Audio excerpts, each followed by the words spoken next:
is about depression. So it's a very, very important topic nowadays in this situation where we are in at this moment in this pandemic, COVID. And well, like the World Health Organization, even like they say, like even like 76 to 85% of the people who are living in these low-income countries and middle-income countries who are suffering from depression, they're not getting treatment. And one of the basic of this, like why they are not getting treatment, is the lack of knowledge among the clinicians as well as lack of assessment. So this is very important if we can do that earlier. So today we have one of the great, my mentor, one of the mentor who is here as a chairperson, Professor Dr. Ghulam Rabbani sir. And currently he is working as chairperson, Neurodevelopmental Disability Protection Trustee Board under the Ministry of Social Welfare, Government of, so, and also he was the past director of National Institute of Mental Health. And also, and today we have a presenter who is Dr. Helaluddin Ahmed, who is currently working as Associate Professor of Child and Adolescent and Family Psychiatry, National Institute of Mental Health. So without further delay, I want to request our chairperson to conduct the session. Professor Ghulam Rabbani, sir, please. Dear audience, Assalamu alaikum and very good evening. First of all, I like to thank my heartfelt and sincere gratitude to the BD doctors for arranging such a very timely topic, depression, define and defeat. This is a very big dialogue nowadays, as because SDG 2030 agenda, the prime issue is the depression is the most important and disabling condition of the world going to be, where any other disease, including this COVID-19, cannot beat it, as because this is happening. And with the beginning of this pandemic, human beings, particularly the educated people, can understand what is fear, what is anxiety, and what is the amount of depression. So the quantum of depression we could now assess, and the life-adjusted disability years, the Delhi is going to be very huge nowadays, and it will mount day by day. So this topic, it will be discussed by one of my favorite students and bright and brilliant psychiatrist on this land, Dr. Helaluddin Ahmed, Associate Professor of Child, Adolescent and Family Psychiatry, National Institute of Mental Health. Now the floor to yours, Dr. Helaluddin Ahmed. Thank you, sir. Thank you, BDPGians, and thank you, Dr. Fahim Shams and Dr. Hasan Khan also here. It's my great opportunity to say a few words in front of my mentor, Professor Ghulam Rabbani sir. And I'm talking on the depressions, and today the topic is, the title is the depression, define it and defeat it. আমি এখানে বাংলা ইংরেজি মিলিয়ে slide রেখেছি এবং বাংলা ইংরেজি মিলিয়ে বলবো। আশা করি যদি কারো কোনো প্রশ্ন থাকে আমরা সেই প্রশ্নগুলোর উত্তর দেবো। তবে ডিপ্রেশন আসলে এত বড় একটি বিষয় যে একদিনের সেশনে সবগুলো আমরা আলোচনা করতে পারবো না। আমরা কিছু জিনিস আজকে ওরিয়েন্টেশনের জন্য করবো এবং পরবর্তীতে হয়তো ডিপ্রেশন নিয়ে একাধিক সেশন আমাদের আরো মেন্টাল হেলথ একটা পরবর্তীতে নিশ্চিত পরিচালনা করতে। আমি স্লাইড শেয়ার দিয়েই শুরু করছি।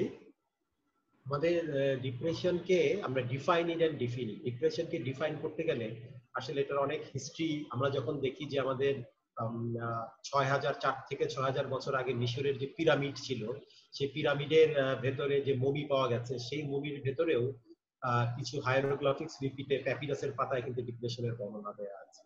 আমরা শেক্সপিয়ারের উপন্যাসে ডিপ্রেশনের বর্ণনা দেখি, আমরা ভারতীয় উপমহাদেশের যত মিথোলজি গুলো আছে সেখানেও আমরা ডিপ্রেশনের বর্ণনা দেখি, এবং আমরা বাইবেলেও কমপক্ষে 7টি ঘটনায় ডিপ্রেশনের বর্ণনা দেখি, এবং সেখানে সুইসাইডের ইতিহাস আছে, ডিপ্রেশনের ইতিহাস আছে। সুতরাং ডিপ্রেশন একদম নতুন নয়, টার্মিনোলজিটা নতুন। হয়তো আমরা বলছি ডিপ্রেশন, এক সময় হয়তো এটাকে অন্য নামে ডাকা হতো, কিন্তু ডিপ্রেশন ডিফাইন করা হয়েছিল সেই সৃষ্টির শুরু থেকেই। এবং এই ডিপ্রেশনের চিকিৎসা যারা করতেন এবং প্রথম দিককার যারা চিকিৎসক, আসলে সেই প্রাগৈতিহাসিক কেভম্যান বা গুহা যুগের জায়গায় যদি আমরা যাই, যাদেরকে বলা হতো শামান, সেই সামানরাও কিন্তু ছিলেন আসলে প্রথম দিকে, আমরা এটা গর্বের সাথে বলতে পারি, সেই সামানদেরকে কিন্তু মেডিকেল অ্যানথ্রোপোলজিতে বলা হয়েছে তারা কিন্তু আসলে বেসিক্যালি সাইকিয়াট্রিস্ট ছিলেন, মেন্টাল হেলথ এক্সপার্ট ছিলেন বলে ধারণা করা হয়। অর্থাৎ সেই সময়টাতে মানসিক রোগের চিকিৎসার জন্যই কিন্তু সামানদের প্রথম আবির্ভাব হয়, এবং তারাই কিন্তু সেইভাবে চিত্র কল্প তাদেরকে সেরকম হয়, তাদের হরিণের মতো শিং দেওয়া হয়, দ্রুতগতি সম্পূর্ণ দ্রুত ডায়াগনোসিস করতে পারতেন, পেঁচার মতো চোখ দেওয়া হয় যাতে তারা অন্যেরা যা দেখে না তারা তা দেখতে পারতেন। এগুলো হচ্ছে সব ইতিহাসের দু একটা ফ্লেভার আমরা বললাম। এবার আমরা চলে যাই, আজকে আমরা কেন বিষণ্ণ নিয়ে কথা বলবো, কেন ডিপ্রেশন নিয়ে কথা বলবো। আমাদের তো কথা বলার অনেক কিছু ছিল, যখন বিডি ফিজিশিয়ানস আমাদের সাথে আলাপ করলেন যে আমাদের তো অনেক কিছু, আমরা সিজোফ্রেনিয়া নিয়ে কথা বলতে পারতাম, আমরা অবসেসিভ কম্পালসিভ ডিসঅর্ডার নিয়ে কথা বলতে পারতাম, আমরা অ্যাংজাইটি ডিসঅর্ডার নিয়ে কথা বলতে পারতাম, সুইসাইড নিয়ে কথা বলতে পারতাম। কেন ডিপ্রেশন? এখন আমাদের ডিপ্রেশনের গুরুত্বটা কতটুকু, এটাকে বলে আমরা বলি পাবলিক হেলথের দিক থেকে এটার বার্ডেনটা যত বেশি একটা নেশনের উপরে, সেই কারণে এটার গুরুত্বটা বেশি। প্রিভিলেন্স কম বা বেশি এটা গুরুত্বপূর্ণ না। ডিপ্রেশনের চেয়ে অ্যাংজাইটির প্রিভিলেন্স বেশি, মানুষের মধ্যে অ্যাংজাইটি বেশি ডিপ্রেশনের চেয়ে, কিন্তু এর বার্ডেনটা বেশি বলে আমরা এটা নিয়ে কথা বলবো। ডিপ্রেশন কিরকম প্রকারভেদ খুব বেশি আমরা আলোচনা করব না, লক্ষণ নির্ণয়, চিকিৎসা, অ্যান্টি ডিপ্রেশন ওষুধ, ওষুধ ছাড়া অন্যান্য চিকিৎসা পদ্ধতি, এইটুকের ভেতরে আমরা আলোচনাটা শুরু। কেন আমরা বিষণ্ণ নিতে কথা বলছি এর উত্তরে যদি আমরা বলি তাহলে হচ্ছে পৃথিবীতে 5 থেকে 17% মানুষ এই মুহূর্তে বিষণ্ণতায় ভুগছে, 350 মিলিয়ন মানুষ এই মুহূর্তে বিষণ্ণতায় ভুগছে। 5 থেকে 17% বিষণ্ণতায় ভুগছে, এবং এই করোনা কালে কিন্তু এই হারটি বহুগুণ বেড়ে গেছে বলে এই গবেষণা হচ্ছে। পুরুষ নারীর অনুপাত হচ্ছে 1:2, অর্থাৎ নারীদের মধ্যে বিষণ্ণতার হার পুরুষদের থেকে প্রায় দ্বিগুণ। বিষণ্ণতায় মৃত্যু ঝুঁকি 20 গুণ বেশি, বিশেষ করে আত্মহত্যার কারণে। বিষণ্ণতার কারণে কিছু স্ট্রেস হরমোনের রিলিজ হয় বলে হৃদরোগের ঝুঁকি বেশি। বিষণ্ণতায় ডায়াবেটিস অনিয়ন্ত্রিত হয়ে যায়, এবং বিষণ্ণতা আমাদের জীবনের গুণগত মানকে কমিয়ে দেয়, আমাদের যে কোয়ালিটি অফ লাইফ তাকে কিন্তু বিষণ্ণতা কমিয়ে দিচ্ছে, কোয়ালিটি অফ লাইফ কমে। বিষণ্ণতার একটি খারাপ দিক হচ্ছে, বিষণ্ণতা যদি কারো একবার হয় ডিপ্রেশন, সে তার বাসা চলে যায়, অর্থাৎ আমরা বলি রিকারেন্ট, মানে 80% রোগী একাধিকবার বিষণ্ণতা আক্রান্ত হয়। যতজন মানুষের বিষণ্ণতা হয়েছে তার মধ্যে 80 জনের পুনরায় বিষণ্ণতা হওয়ার আশঙ্কা রয়েছে, এবং তাই হয়ে থাকে রিকারেন্ট ডিপ্রেশন। আর বিষণ্ণতার ক্ষেত্রে আমরা যদি ডিজিজ বার্ডেন কি, প্রফেসর রাব্বানি স্যার ওয়াইলডি ডায়ালিজ এগুলোর কথা বললেন যে আমাদের জীবন থেকে কতখানি কর্ম বছর কেড়ে নেয় বিষণ্ণতা, অনেকখানি কর্মবছর। সারা পৃথিবীতে আমরা বলি মানসিক স্বাস্থ্যগুলো প্রায় একজন মানুষের 7 কর্মবছর কেড়ে নেয়, 7 কর্মবছর কেড়ে নেয় যে মানসিক রোগ, তার মধ্যে বিষণ্ণতার ভূমিকায় সবথেকে বেশি। এবং এক সময় বলা হতো 2030 সালের মধ্যে পৃথিবীর সবচেয়ে বড় ডিজিজ বার্ডেন হবে, সবচেয়ে বড় ডিজিজ বার্ডেন হবে ডিপ্রেশন। কিন্তু এখন আমরা বলছি 2030 সাল আসলে প্রয়োজন হবে না, কারণ এই কোভিড-19 আমাদেরকে এমন একটি অবস্থায় নিয়ে গিয়েছে 2030 সালের আগে ডিপ্রেশন কিন্তু ডিজিজ বার্ডেন হিসেবে চলে যাবে।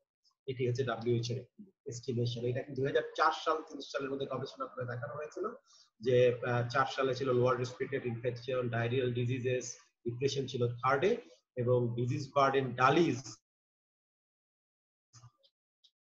সেটি হয়ে যাবে 6 কর্মবৎসর আমাদের, 6 কর্মবৎসর 2030 সালের মধ্যে। এটা ছিল করোনার আগের, কোভিড প্যান্ডেমিকের আগের এস্টিমেশন। কোভিড প্যান্ডেমিক কিন্তু আমাদের সকল হিসাব নিকাশকে গুলিয়ে ফেলেছে, উল্টে দিয়েছে, এবং আমরা মনে করছি 30 সালের আগেই ডিপ্রেশন আমাদের অনেক বড় একটি ডিজিজ বার্ডেন হিসেবে চলে আসে। 2005 থেকে 15-10 বছরে সারা পৃথিবীতে 18% ডিপ্রেশন বেড়ে গেছে। এখানে ডিপ্রেশন বেড়ে গেছে 18%, 2005 থেকে 15 পর্যন্ত। বাংলাদেশে 2018-19 সালে আমরা একটি গবেষণা করেছি বিশ্ব স্বাস্থ্য সংস্থা জাতীয় মানসিক স্বাস্থ্য institute non communicable disease control প্রোগ্রামের আওতায়। সেখানে আমরা দেখেছি প্রাপ্ত বয়স্কদের মধ্যে বিষণ্ণতার হার 6.7%, অর্থাৎ প্রতি 100 জন প্রাপ্ত বয়স্কদের মধ্যে 6.7 জনের বিষণ্ণতা আছে, 1067 জন বিষণ্ণতায় ভুগছে। এটি কিন্তু অত্যন্ত অ্যালার্মিং একটি সংখ্যা। আমাদের দেশে আমাদের প্রফেসর রাব্বানি স্যারের নেতৃত্বে আমরা 2009 সালে একটি কমিউনিটি জরিপ করেছিলাম। সেখানে আমরা দেখেছিলাম শিশুদের মধ্যে বিষণ্ণতার হার কিন্তু 100%, অর্থাৎ শিশুদের মধ্যেও বিষণ্ণতা হয়, এবং তাদের প্রতি 100 জন শিশুর মধ্যে একজনের বিষণ্ণতা রয়েছে। বিষণ্ণতা কেন একটি পাবলিক হেলথ ইস্যু? আমরা আগেই বলেছি ডালিজ অনেক বেশি, অর্থাৎ 4 থেকে 6 কর্মবৎসর নষ্ট হয়ে যায় বিষণ্ণতার কারণে, ফলে তার অর্থনৈতিক বোঝা অনেক বেশি, ইকোনমিক বার্ডেন অনেক বেশি হয়, এবং বিষণ্ণতার সাথে ক্রনিক ডিসঅর্ডার গুলো, ডায়াবেটিস, আমরা বলি ডায়াবেটিস, তারপরে আমাদের সিওপিডি, অ্যাজমা, ক্যান্সার, পার্কিনসন্স ইত্যাদি রোগের অত্যন্ত ঘনিষ্ঠ সম্পর্ক থাকায় দীর্ঘমেয়াদী শারীরিক রোগের প্রতিরোধী সম্পর্ক আমাদের বিষণ্ণতার প্রকোপ অনেক বেশি। আমরা বলেছি টেকসই উন্নয়ন বা সাস্টেনেবল ডেভেলপমেন্ট আমরা বলি, এখানে 3.1 থেকে 3.2, 3.5, 8, 10 অনেকগুলো জায়গাতে ডিপ্রেশন বা মেন্টাল হেলথ একটা ক্রস ট্যাকিং হচ্ছে। যেখানে এখানে সুইসাইডের কথা বলা আছে সেখানে ডিপ্রেশন আছে, যেখানে এখানে জেন্ডার ইকুইটির কথা বলা আছে সেখানে ডিপ্রেশন ইস্যু আছে, যেখানে এখানে অ্যালকোহল এন্ড সাবস্টেন্স ইউজের কথা বলা আছে সেখানে ডিপ্রেশন ইস্যু আছে, যেখানে ডিসএবিলিটিস কথা বলা আছে সেখানে ডিপ্রেশন ইস্যু আছে, এবং যেখানে ওয়েলবিং এর কথা বলা আছে সেখানে ডিপ্রেশনের ইস্যু আছে।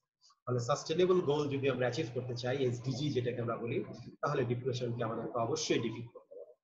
আমাদের ডিপ্রেশন একটি স্টিগমা আছে, যে কোনো মানসিক স্বাস্থ্য নিয়ে ডিপ্রেশন স্টিগমা আছে, ডিপ্রেশনও তার বাইরে না।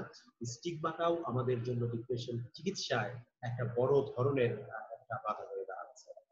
আমরা অনেক সময় বলে থাকি যে মন খারাপ আর ডিপ্রেশন কি এক কিনা, মন খারাপ হলেই কি ডিপ্রেশন হবে কিনা, মন খারাপ আর ডিপ্রেশন উত্তর হচ্ছে না, মন খারাপ আর ডিপ্রেশন কখনো এক নয়।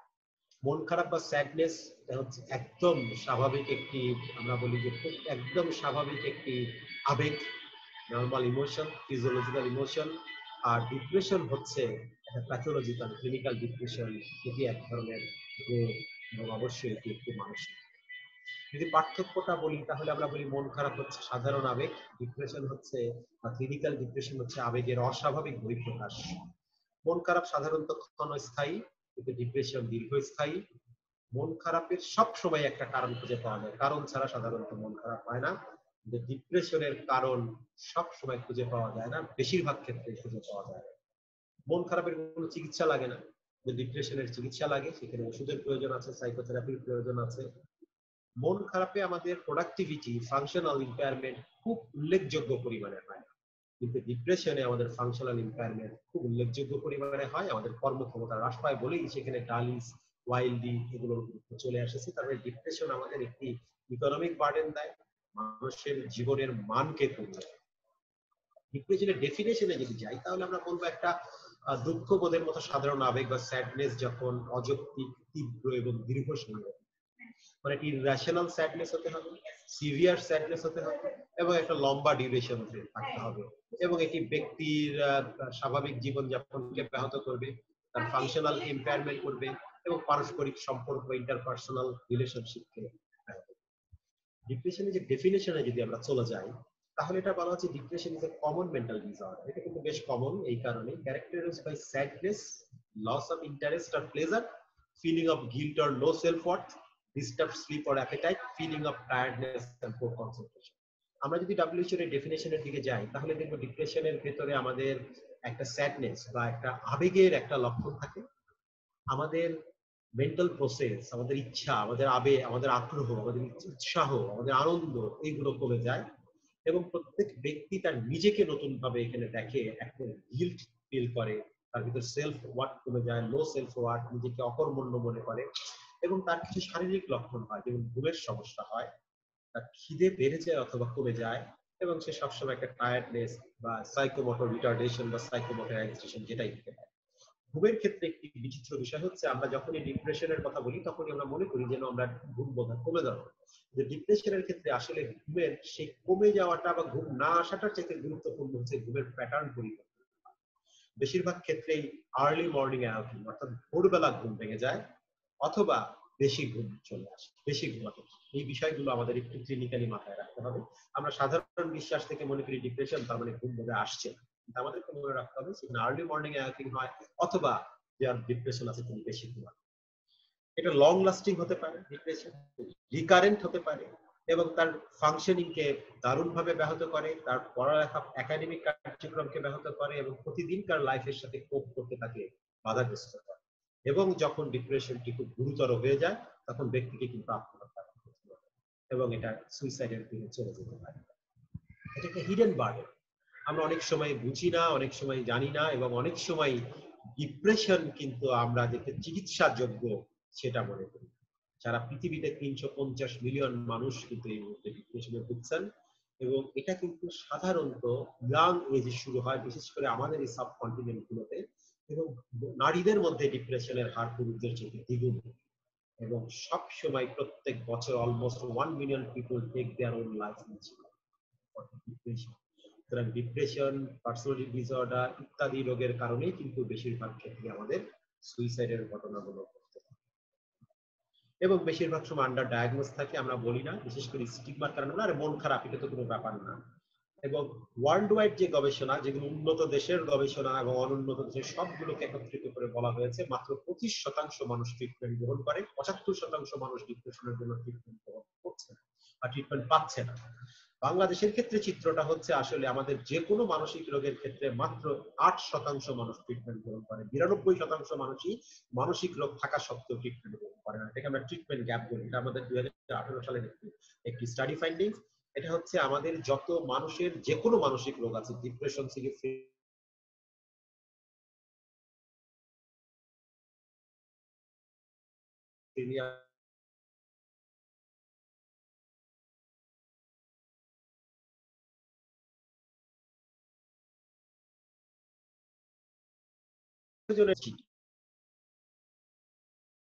বিরানব্বই শতাংশ treatment gap, worldwide treatment গ্যাপের সংখ্যা হচ্ছে 75% ডিপ্রেশনের বেসিক সিমটমস যদি আমরা বলি তাহলে মুড সিমটমসটা খুব গুরুত্বপূর্ণ।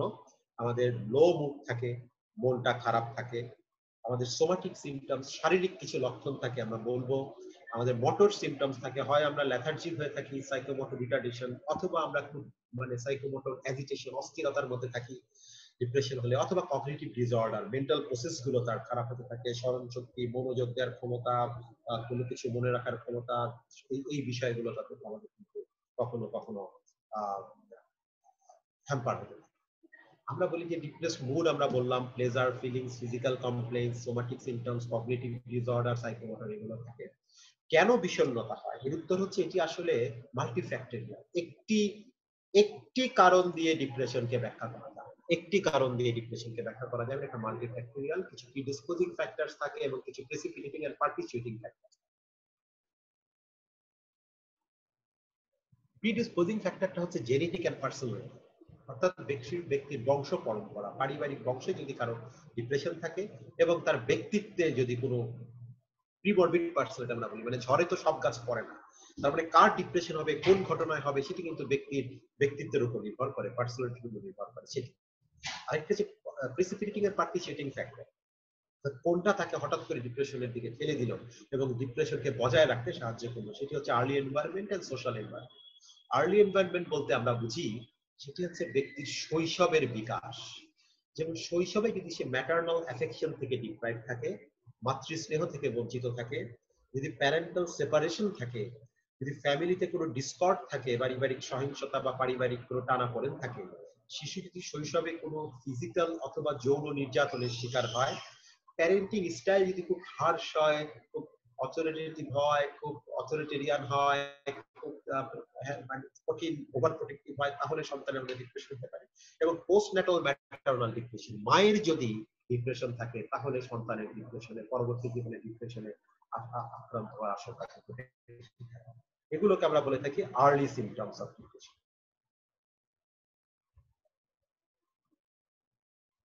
আমরা যদি সোশ্যাল এনভায়রনমেন্টের কথা বলি, এই মুহূর্তে আমরা একটি স্ট্রেসফুল লাইফ ইভেন্টের মধ্যে যাচ্ছি। সারা পৃথিবী, আমরা না শুধু, সারা পৃথিবী এই মুহূর্তে একটি স্ট্রেসফুল লাইফ। করোনা প্যান্ডেমিক, যেটি ডিপ্রেশনের অনেক বড় কারণ, এবং আমরা দেখেছি সারা পৃথিবীর বিভিন্ন গবেষণাতে ডিপ্রেশনের হার প্রায় 5 থেকে 8 গুণ পর্যন্ত বেড়ে গেছে, কোন কোন স্টাডিতে আমরা পেয়েছি। তার মানে ক্রস সেকশনাল ডিপ্রেশন সিমটমসকে বলা হয়েছে, খুব স্কেল বেস যদিও করা হয় নাই, অনলাইন সার্ভে করা হয়েছে, তারপরেও এই 5 থেকে 8 গুণ যে বেড়ে গিয়েছে আমরা পাচ্ছি, এর ভিতরে অনেক লিমিটেশনস আছে, এর ভিতরে অনেক ফ্লস আছে, কিন্তু এই কথা নির্দ্বিধায় বলা যায় এই করোনা প্যান্ডেমিকের সময় আমাদের ডিপ্রেশন কিন্তু আগের চাইতে বেড়ে গেছে। 5 থেকে 8 গুণ হোক আর যাই হোক, আগের থেকে বেড়ে গেছে, এটা আমরা নিশ্চিত। আমাদের প্রলং স্ট্রেস থাকে লাইফে কিছু, আমাদের চাইল্ড নিয়ে, আমার চাইল্ড কেয়ার নিয়ে থাকে, আনএমপ্লয়মেন্ট নিয়ে থাকে, সোশিয়াবিলিটি নিয়ে থাকে, আমাদের কিছু মেডিকেল কন্ডিশন যেমন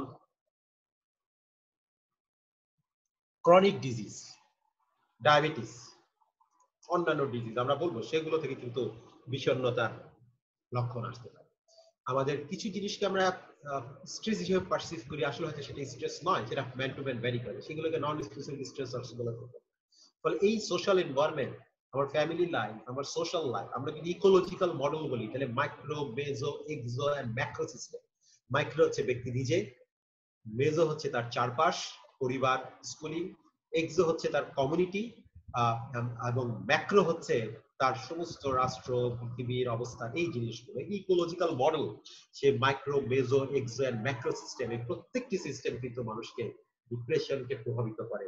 তার ভিতরে ডিপ্রেশন হবে কি হবে না।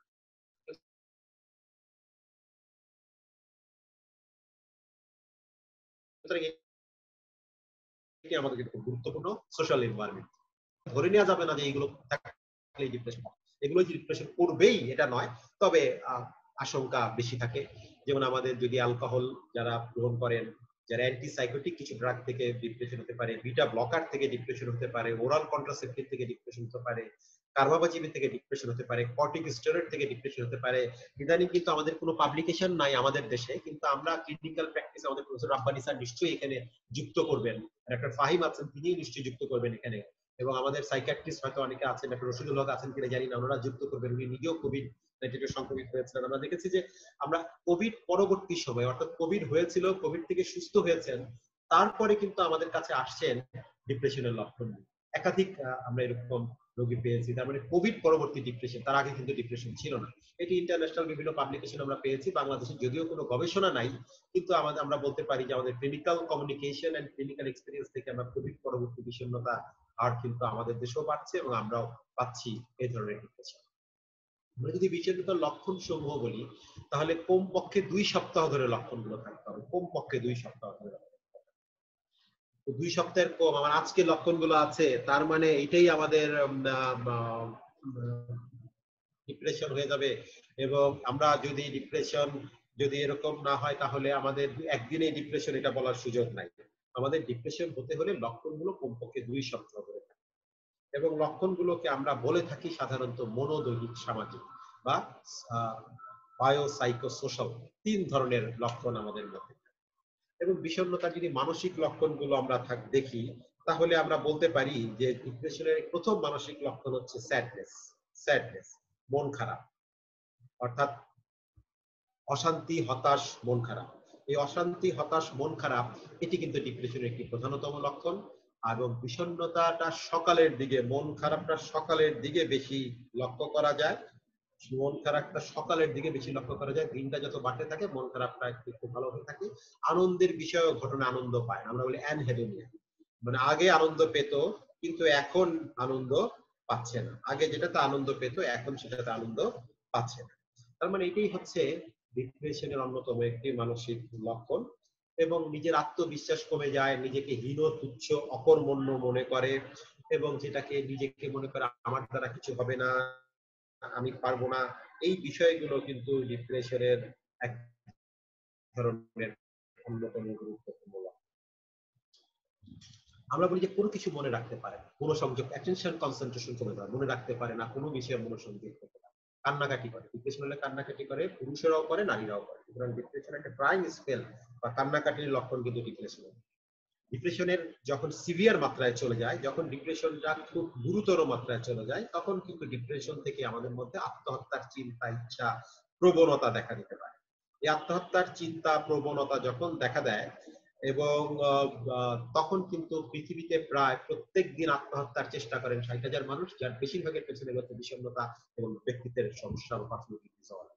প্রত্যেক দিন সারা পৃথিবীতে গড়ে আত্মহত্যা করে 3,000 মানুষ।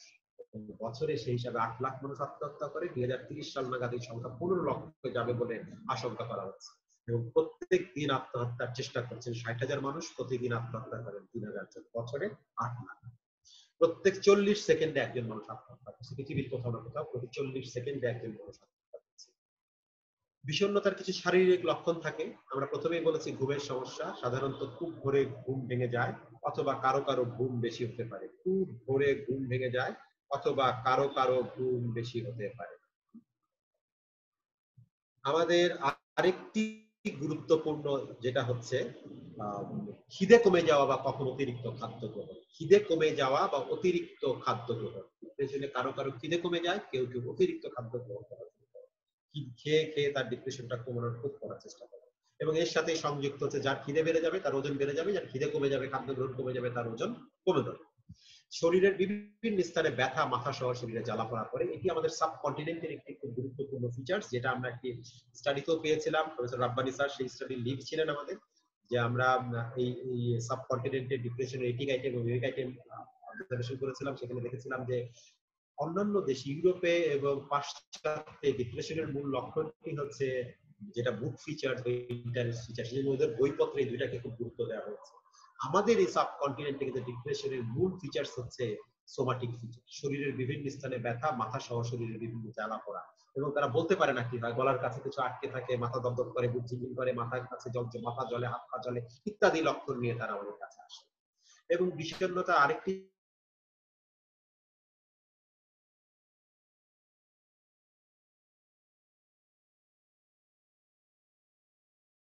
শারীরিক লক্ষণ হচ্ছে লিবিডো কমে যাওয়া, যৌন স্পৃহা কমে যাওয়া, সেক্সুয়াল আর্টস কমে যাওয়া, তাকে আরো ডিপ্রেশনের মধ্যে, ফলে এটি কিন্তু একটা ভিসিয়াস সাইকেলের মতো চলতে থাকে। এবং আরেকটি শারীরিক লক্ষণ হচ্ছে কনস্টিপেশন তৈরি হয়, সাইকোমোটর রিটার্ডেশন বা অন্যান্য কারণে তার শারীরিক এক ধরনের শুয়ে থাকা, বসে থাকা, সেটার কারণে তার ভিতরে কোষ্ঠকাঠিন্য শুরু হতে পারে। ফ্যাটিক আমরা বলি, অতিরিক্ত ক্লান্তিবোধ ডিপ্রেশনে থাকে, খুব ক্লান্তিবোধ করে তারা। এবং নারীদের ক্ষেত্রে মেনস্ট্রুয়াল সাইকেল ইররেগুলারিটিস হয়ে যেতে পারে, এটাও ডিপ্রেশনের একটি অন্যতম শারীরিক লক্ষণ। সামাজিক বা সোশ্যাল কিছু ফিচার্স আছে, সেটার মধ্যে প্রথমেই আমরা বলেছি সেটা হচ্ছে দৈনন্দিন বা স্বাভাবিক কর্মকাণ্ড ব্যাহত হয়, ডেইলি অ্যাক্টিভিটিস ব্যাহত হচ্ছে। সে যেই কাজটা করতো, তার অফিস, তার স্কুলিং, তার হোম মেকিং, কোনোটাই ঠিক মতো হচ্ছে না, সেই কাজগুলো তার ব্যাহত হচ্ছে। এবং আরেকটি গুরুত্বপূর্ণ হচ্ছে যে তার ডিপ্রেশন থেকে সোশ্যাল অ্যাক্টিভিটিসে অংশ নিচ্ছে না, বন্ধু বান্ধবের সাথে মিশছে না,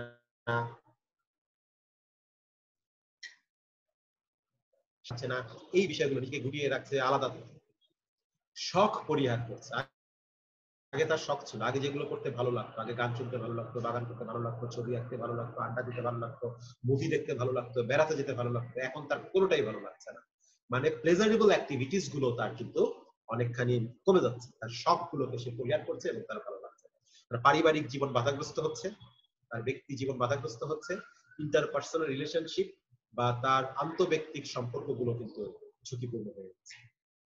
এখন ডিপ্রেশনের ম্যানেজমেন্ট কি, ডায়াগনোসিস কি, আমরা যদি বলি এমএইচ গ্যাপ ইন্টারভেনশন গাইড বা mental health gap action programme, আমরা সেটিকে আমরা বলি সারা পৃথিবীতে মেন্টাল হেলথের গ্যাপ অ্যাকশন প্রোগ্রামের জন্য সাইকিয়াট্রিস্ট ছাড়া অন্যান্য ফিজিশিয়ানদের জন্য খুব সহজে কিভাবে আমরা ডিপ্রেশনকে শনাক্ত করতে পারি এবং ডিপ্রেশনের চিকিৎসা করতে পারি সেটার কথা কিন্তু বলা হয়েছে।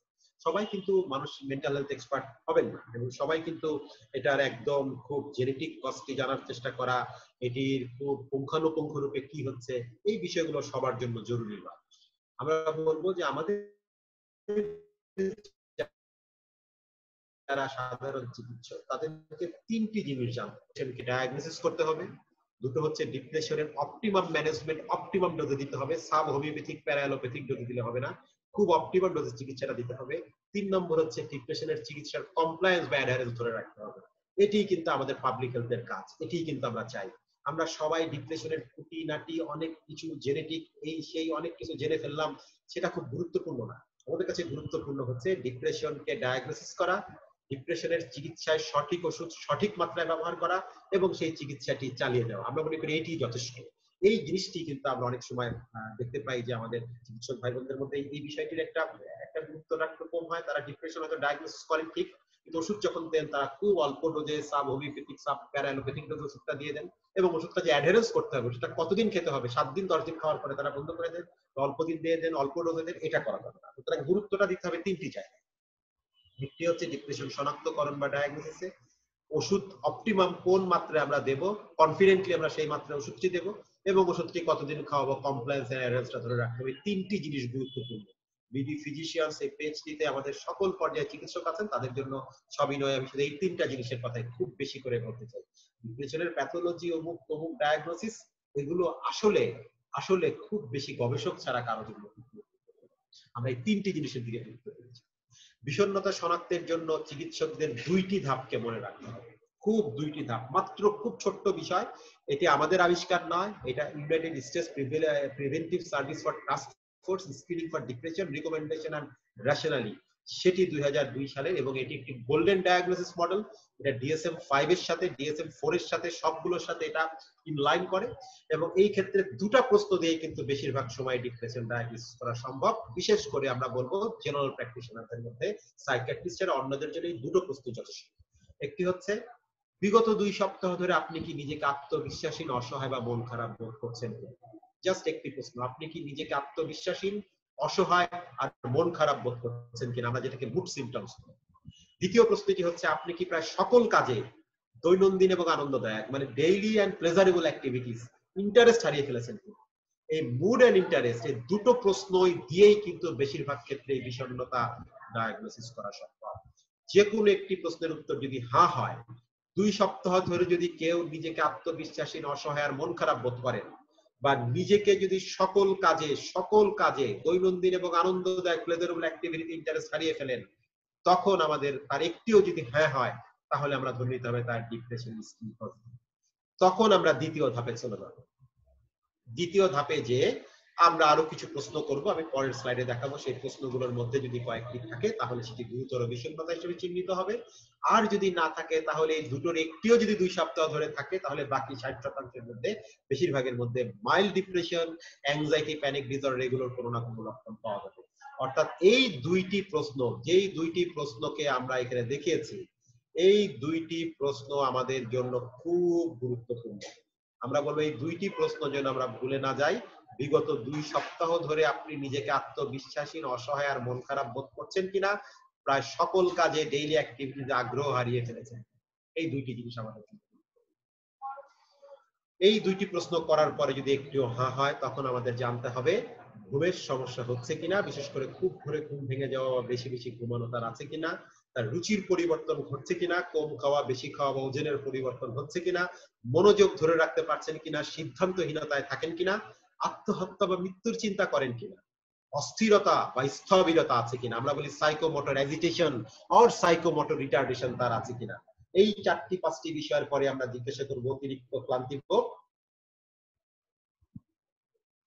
বা ফ্যাটিক তার হয় কিনা, অতিরিক্ত ক্লান্তি বা ফ্যাটিক হয় কিনা, নিজেকে অযোগ্য বা দোষী মনে হয় কিনা, নেশা করে কিনা, কোনো দীর্ঘমেয়াদী মানসিক সমস্যা আছে কিনা, পরিবারে কারো বিষণ্ণতা ছিল কিনা, আর নিজের কোনো দীর্ঘমেয়াদী শারীরিক রোগ আছে কিনা বা তার জন্য কোনো ওষুধ খাচ্ছেন কিনা।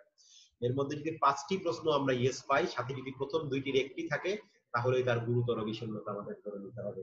আমরা সাধারণভাবে এটিকে বলছি, এটি একদম সাইকিয়াট্রিস্টদের জন্য নয়, এটি হচ্ছে আমাদের জেনারেল প্র্যাকটিশনার্স, আদার ডিসিপ্লিন যারা ডিপ্রেশনের চিকিৎসা দেবেন তাদের জন্য এই বিষয়গুলোকেই কিন্তু এটি গাইডলাইনের ভেতরে আছে, এমএইচ গ্যাপে আছে, WHO এগুলোকে অ্যাফিলিয়েটেড করেছে এবং ইউএস প্রিভেন্টিভ মেডিসিন এগুলোকে করেছে। আমরা এইটুকের ভেতরে সীমাবদ্ধ থাকবো। আমাদের জন্য এই বিষয়গুলো খুব গুরুত্বপূর্ণ। এবং যারা গুরুতর বিষণ্ণতায় ভুগছেন, এই গুরুতর বিষণ্ণতার লক্ষণগুলোর মধ্যে এই 5টির সাথে আমাদের দুটোর একটির সাথে এখানকার যদি 5টি থাকে, যে আমরা মনে রাখার জন্য বলি সিস ক্যাপস, এই 9টির ভেতরে 5টি যদি থাকে, change in sleep pattern, changes in interest or activity, feeling of guilt or increased worry, changes in energy, changes in concentration, changes in appetite, psychomotor disturbance and suicidal ideation. এই 9টির ভেতর 5টি আমাদের থাকা খুব জরুরি যদি আমরা গুরুতর বিষণ্ণতা বলি। সাথে 2টির একটি, ওই যে মুড সিমটমস অর ইন্টারেস্ট, দুটোর একটি আমাদের থাকতে হবে, দুটোই থাকতে পারে। The changes in sleep pattern, changes in interest or activity, feelings of guilt and feelings of guilt or increased worry, changes in energy, changes in concentration, changes in appetite, psychomotor retardation or psychomotor agitation, suicidal ideation, এই বিষয়গুলো মনে রাখা জরুরি। এবং সিসক্যাপ এই mnemonics দিয়ে আমরা এটাকে মনে রাখতে পারি। Diagnostic and statistical manual of mental disorder, সাইকিয়াট্রির এটি হচ্ছে একটা কোডেড গাইড, এটা সাইকিয়াট্রির বাইবেল বলতে পারি ডায়াগনোসিস। এই DSM-5 অনুযায়ী কিন্তু এই ক্রাইটেরিয়া গুলো করা হয়েছে কম বেশি, সাধারণ করে সরলীকরণ করে আমরা বলেছি এটি যাদের বেশি উৎসাহ আগ্রহ আছে, যারা জানতে চান তাদের ক্ষেত্রে। এখানে সবাই অ্যাডাল্ট, এবং অ্যাডাল্ট লার্নিং এর একটা গুরুত্বপূর্ণ বিষয় হচ্ছে কোনো কিছু জানিয়ে দেয়া না, করিয়ে দেয়া না। অ্যাডাল্ট লার্নিং এর উদ্দেশ্য হচ্ছে কারোর মধ্যে আগ্রহ জাগিয়ে তোলা।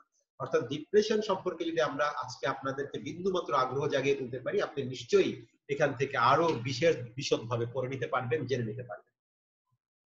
ডিপ্রেশনের কিছু মেডিকেল কজ আছে, আমরা বলছি life threaten limited chronic physical illness যদি কারো থাকে, ক্যান্সার, ডায়াবেটিস ইত্যাদি ইত্যাদি ইত্যাদি, লো সোশ্যাল সাপোর্ট যদি থাকে, অ্যাডভার্স সোশ্যাল সার্কামস্টেন্সেস, এখন যেরকম আমাদের প্যান্ডেমিক যাচ্ছি, personal family history of depression, psychological vulnerability, substance misuse, anti hypertensive corticosteroid chemotherapy যদি কেউ করে থাকেন, তাহলে বিষণ্ণতা হতে পারে। আপনারা কয়েকটা কোশ্চেন এগুলো মনে রাখতে পারেন। আমি এই কোশ্চেন গুলো আগেও বলেছি, সেগুলো দিয়ে বলছি। I feel sad or irritable, I have lost interest or activities I used to enjoy, I am eating much less than I usually do and have lost wealth, or I am eating much more than I usually do and having gained weight, I am sleeping much less or much more than I usually do, I have no energy or feel tired much of the time, I feel anxious and cannot seem to sit still, psychomotor retardation, agitation, I feel guilty or worthlessness, I have trouble concentrating or find too hard to make decisions, I have recurring thoughts about death or suicide, I have a suicide plan or have tried to commit suicide। এই বিষয়গুলোর মধ্যে যদি কোনো পাঁচটা থাকে check লিস্টের মধ্যে, আমাদের ধরে নিতে হবে তার মধ্যে গুরুতর বিষণ্ণতা আছে। যে কোনো ভাবে হোক আমরা ডায়াগনোসিস করতে পারি। আমি আগেও বলেছি তিনটি জিনিস মাথায় রাখতে হবে: diagnosis, appropriate dose of medicine, appropriate duration of the medicine, কতদিন খাবে, কি পরিমাণে খাবে এবং ডায়াগনোসিসের জন্য। এই করোনা কালে কিন্তু আমাদের ডিপ্রেশন অনেকাংশেই বেড়ে গেছে। আমরা অনেকগুলো স্টাডি হচ্ছে বাংলাদেশের, একটি স্টাডি আমরা দেখাতে পারি। এটি জাহাঙ্গীরনগরের পাবলিক হেলথ বিশ্ববিদ্যালয়, জাহাঙ্গীরনগর বিশ্ববিদ্যালয়ের পাবলিক হেলথ ডিপার্টমেন্ট এবং আইসিডিডির একজন চিকিৎসক এবং আমরা জাতীয় মানসিক স্বাস্থ্য ইনস্টিটিউট থেকে আমি এই রিসার্চটি আমাদের হয়েছিল, এটি পাবলিশড হয়েছে এই বছরই সেপ্টেম্বর মাসে জার্নাল অফ অ্যাফেক্টিভ ডিসঅর্ডারে। সেখানে আমরা দেখতে পেয়েছি যে 28% মানুষের মধ্যে, স্টুডেন্টদের মধ্যে, এটা আমাদের এটি কিন্তু খুব স্টুডেন্টদের উপর করা হয়েছিল, মেডিকেল এন্ড ইউনিভার্সিটি স্টুডেন্টদের মধ্যে 28%-এর মধ্যে স্ট্রেস সিম্পটমস আছে, যেটা আমরা ডাস দিয়ে দেখেছি, ডাস 21 দিয়ে। আমাদের 33.3%-এর মধ্যে অ্যাংজাইটি ছিল, যেটাও আমরা ডাস দিয়ে দেখেছি। 46.92-এর ভেতরে ডিপ্রেশনের ফিচার ছিল, যেটাও আমরা ডাস দিয়ে দেখেছি। এবং 70%-এর মধ্যে ছিল স্ট্রেস, সেটা হচ্ছে আমরা ইমপ্যাক্ট অফ ইভেন্ট স্কেল দিয়ে দেখেছি। অর্থাৎ এগুলো কিন্তু সাধারণ সময়ে দেখা যায় এগুলো 8%, 5% এরকম রেটে থাকে, কিন্তু বলা যায় সাধারণ সময়ে যা ছিল তার চাইতে বহুগুণ বেড়ে গেছে। এবং এটি আমাদের জার্নাল অফ অ্যাফেক্টিভ ডিসঅর্ডারে পাবলিশ হয়েছে সম্প্রতি সেপ্টেম্বর মাসেই, গত মাসেই পাবলিশ হয়েছে। এবং সেখানে কিন্তু আমরা পেয়েছি কোভিড কালীন সময়ে সোশ্যাল সার্কামস্টেন্সিয়াল চেঞ্জের কারণে, আমাদের আশেপাশের যে স্ট্রেসফুল এনভায়রনমেন্টের কারণে এই অ্যাংজাইটি, ডিপ্রেশন, স্ট্রেস সব কিন্তু আমাদের বেড়ে গিয়েছে। ডিপ্রেশন মেন ভার্সেস ওমেনের কিছু পার্থক্য আছে। আমরা বলি পুরুষের যখন বিষণ্ণতা হয় সে অন্যদেরকে দায়ী করে, নারীদের যখন বিষণ্ণতা হয় সে নিজেকেই দায়ী করে, আমার কপালের দোষ, আমার দোষ, সে নিজেকে দায়ী করে। পুরুষের যখন বিষণ্ণতা হয় তখন ফিল অ্যাংরি, ইরিটেবল, সে রাগ করে, খিটখিটে মেজাজ হয়ে যায়। নারীর বিষণ্ণতাতে ফিল স্যাড, ওয়ার্থলেসনেস, নিজেকে খুব দুঃখী মনে করে এবং খুব গিল্টি ফিলনেস সে করে। এটি একটি গুরুত্বপূর্ণ। এবং পুরুষদের বিষণ্ণতা হলে সে সন্দেহ বাতিগ্রস্ত, সন্দেহ প্রবণতা তার মধ্যে তৈরি হয় এবং নিজেকে খুব গার্ডেড করে ফেলে এবং নিজেকে খুব হাইপার ভিজিলেন্স হয়ে যায়। ওমেনদের ক্ষেত্রে খুব অ্যাংশাস এন্ড স্ক্যার্ড ফিল করে, খুব বেশি অ্যাংশাস এন্ড স্ক্যার্ড ফিল করে। পুরুষদের ক্ষেত্রে কনফ্লিক্ট তৈরি করে, প্রায় বিরোধে জড়িয়ে পড়ে, ঝগড়াঝাটিতে জড়িয়ে পড়ে। নারীদের ক্ষেত্রে সে কনফ্লিক্ট অ্যাভয়েড করে। পুরুষদের ক্ষেত্রে রেস্টলেসনেস, এজিটেশনস হয়, নারীদের ক্ষেত্রে ফিল স্লো ডাউন আর নার্ভাসনেস।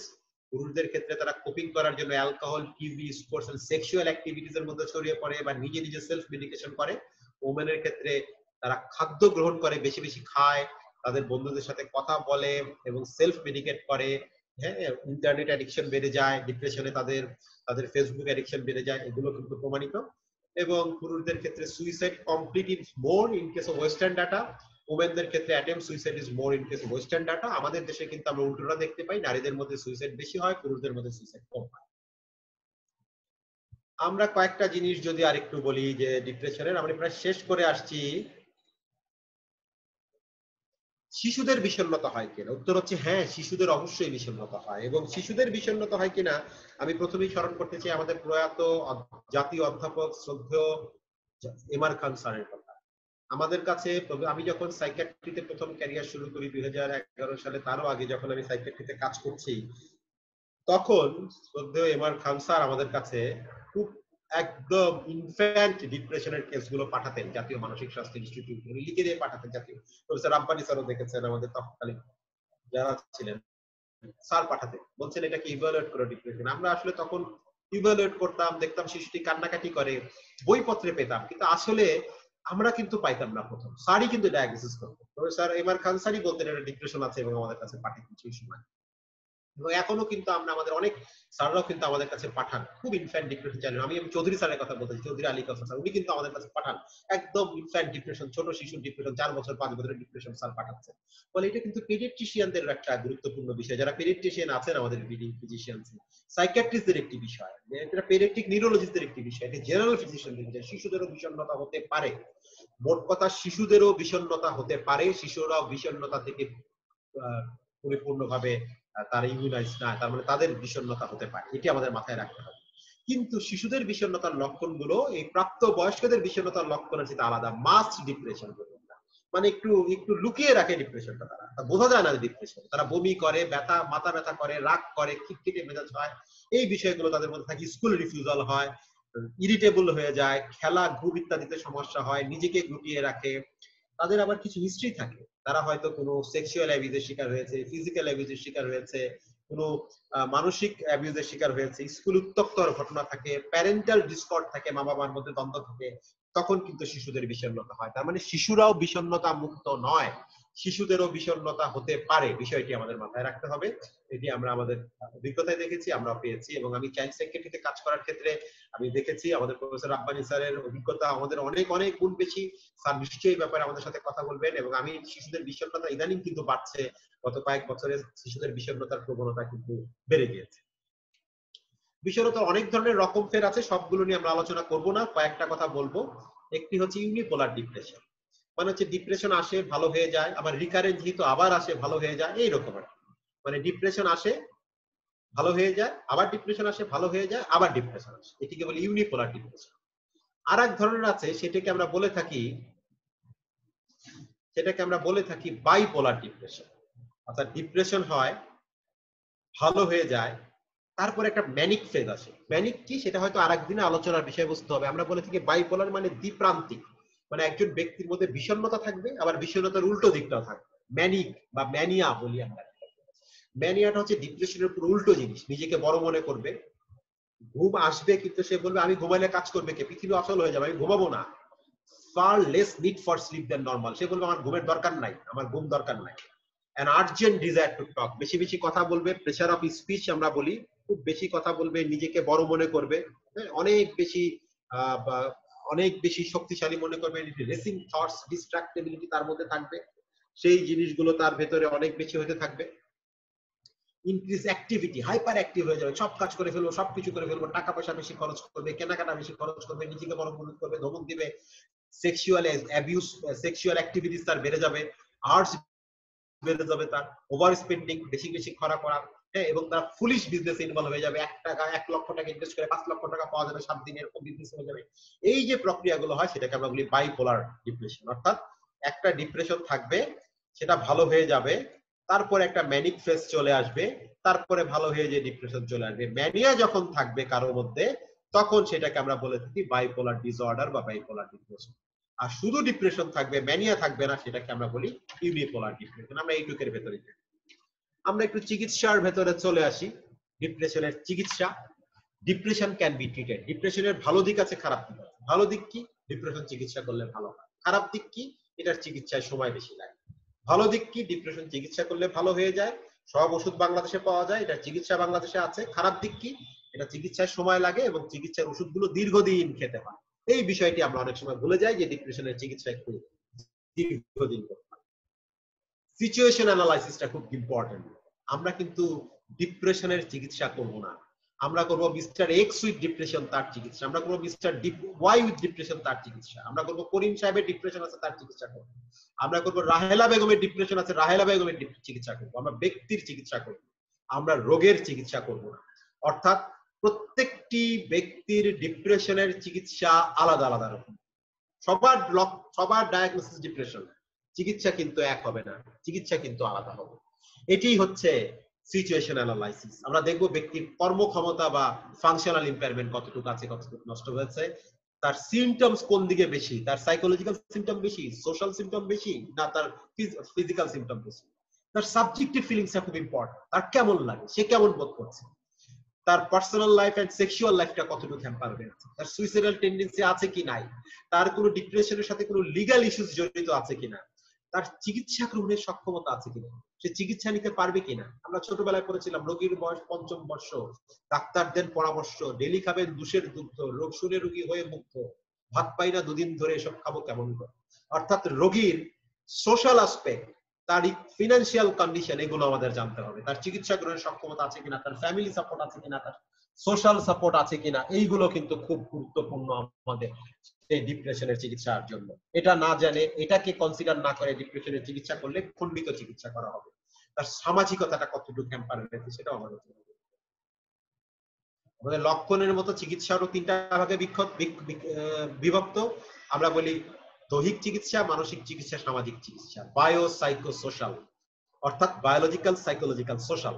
বায়োলজিক্যাল চিকিৎসা হচ্ছে রোগীকে ওষুধ দিতেই হবে, ওষুধ নিয়ে আমাদের মধ্যে একটা ভীতি আছে।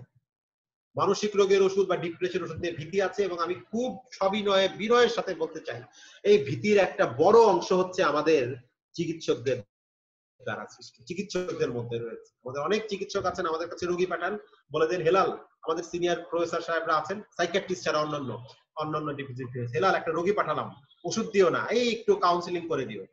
কিন্তু ওষুধ না দিলে শুধু কাউন্সিলিং রোগী কিন্তু ভালো হয়।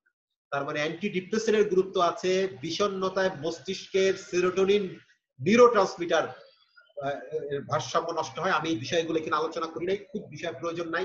আমরা মনে করি এগুলো বলে মাথা ভারী করার দরকার নাই। ওই অ্যান্টি ডিপ্রেস, ওই জেনেটিক্স কজ, ওই নিউরোট্রান্সমিটার, এগুলো পরীক্ষায় আমরা পরীক্ষায় পড়াচ্ছি না। এটা আমি আপনাদের BD physicians, not the class, বলে আমরা বলবো, একদম প্র্যাকটিক্যাল কথাগুলো বলছি। বিষণ্ণতার চিকিৎসায় ওষুধের ভূমিকা খুব গুরুত্বপূর্ণ।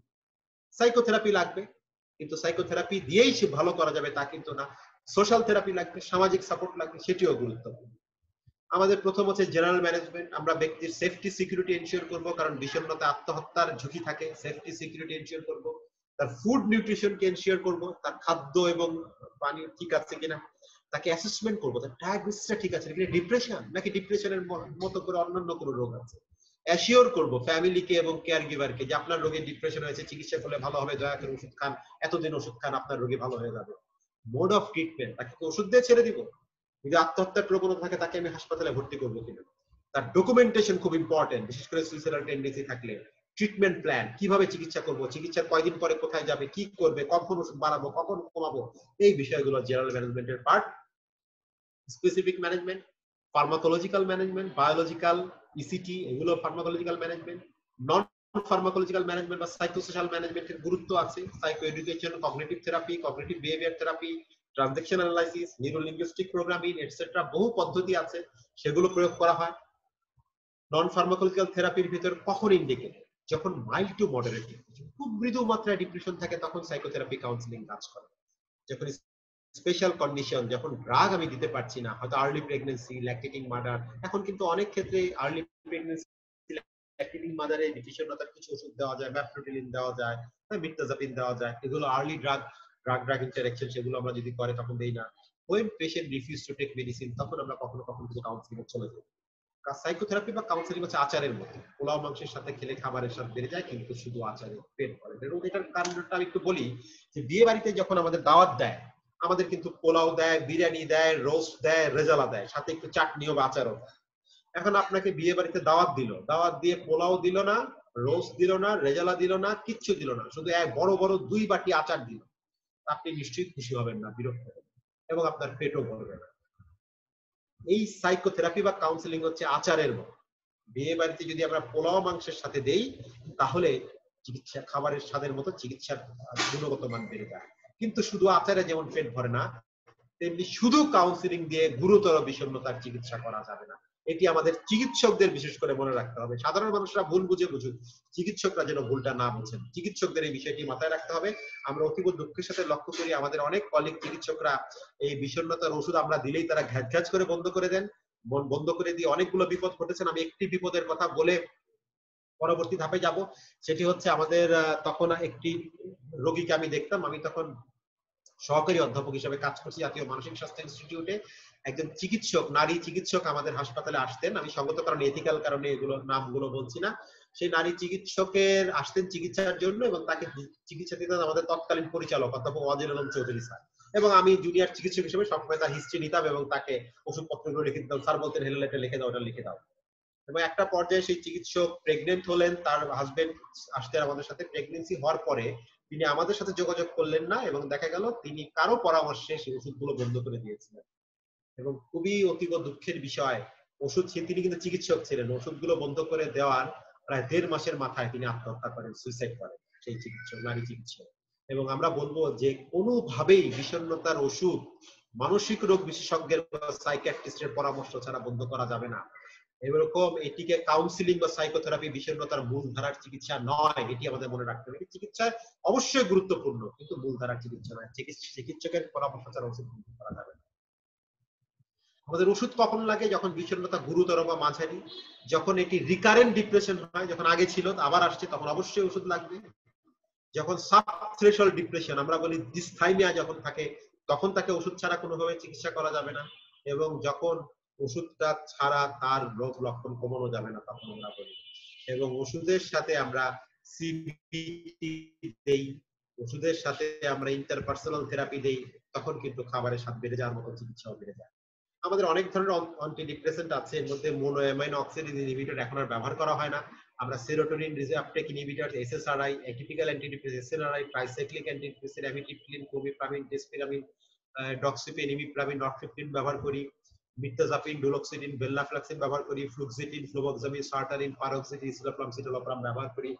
বিভিন্ন ওষুধের কিছু সাইড এফেক্ট থাকে। কমন সাইড এফেক্ট হচ্ছে নশিয়া, ইনসোমনিয়া, ডিজিনেস। কিন্তু আমরা মাথায় রাখবো সাইড এফেক্ট কিন্তু একটা কনসিডারেবল। সাইড এফেক্ট আছে বলেই আমরা ওষুধগুলোকে দিই। এবং সাইড এফেক্ট নিয়ে চিন্তা না করে, রোগ সাইড এফেক্টকে ভয় না পেয়ে রোগকে ভয় পেতে হবে, ডিপ্রেশনকে ভয় পেতে হবে। এটি আমরা রোগীদেরকে বলবো। আমাদের কিছু সাইড এফেক্ট থাকবে, কিন্তু সাইড এফেক্ট গুলোকে যদি হয়, চিকিৎসকের সাথে কথা বলতে হবে, মানসিক রোগ বিশেষজ্ঞের সাথে কথা বলতে হবে, ওষুধ পরিবর্তন করতে হবে, ডোজ পরিবর্তন করতে হবে।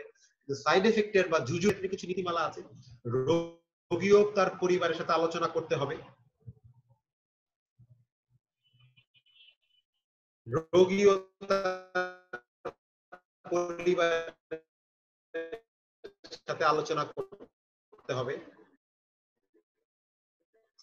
সাইকো এডুকেশন দিতে হবে, কনভিন্স করতে পারেন, বোঝাতে পারেন সেটি একটি আর্ট।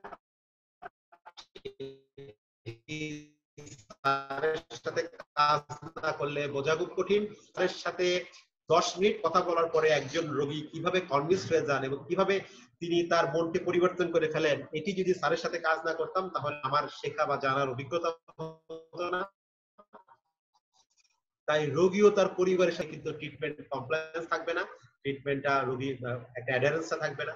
ওষুধ কিভাবে কাজ করে, কতদিন ধরে কাজ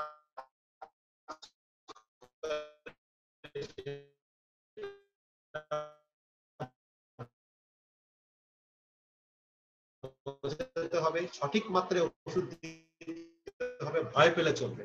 ডিপ্রেশন শুধু অল্প মাত্রায় দিলে সেটা অ্যাংজাইটিতে কাজ করে, কিন্তু ডিপ্রেশনে কাজ করে। আমি সবিনয়ে বলতে চাই, কনফিডেন্ট নিয়ে আপনার ডিপ্রেশনের চিকিৎসা দিবেন। ডিপ্রেশনের চিকিৎসার জন্য সবসময় সাইকিয়াট্রিস্টের কাছে আসতে হবে তা নয়। তাহলে আমাদের দেশে এত মানুষ, এত রোগী, তারা তো সবাই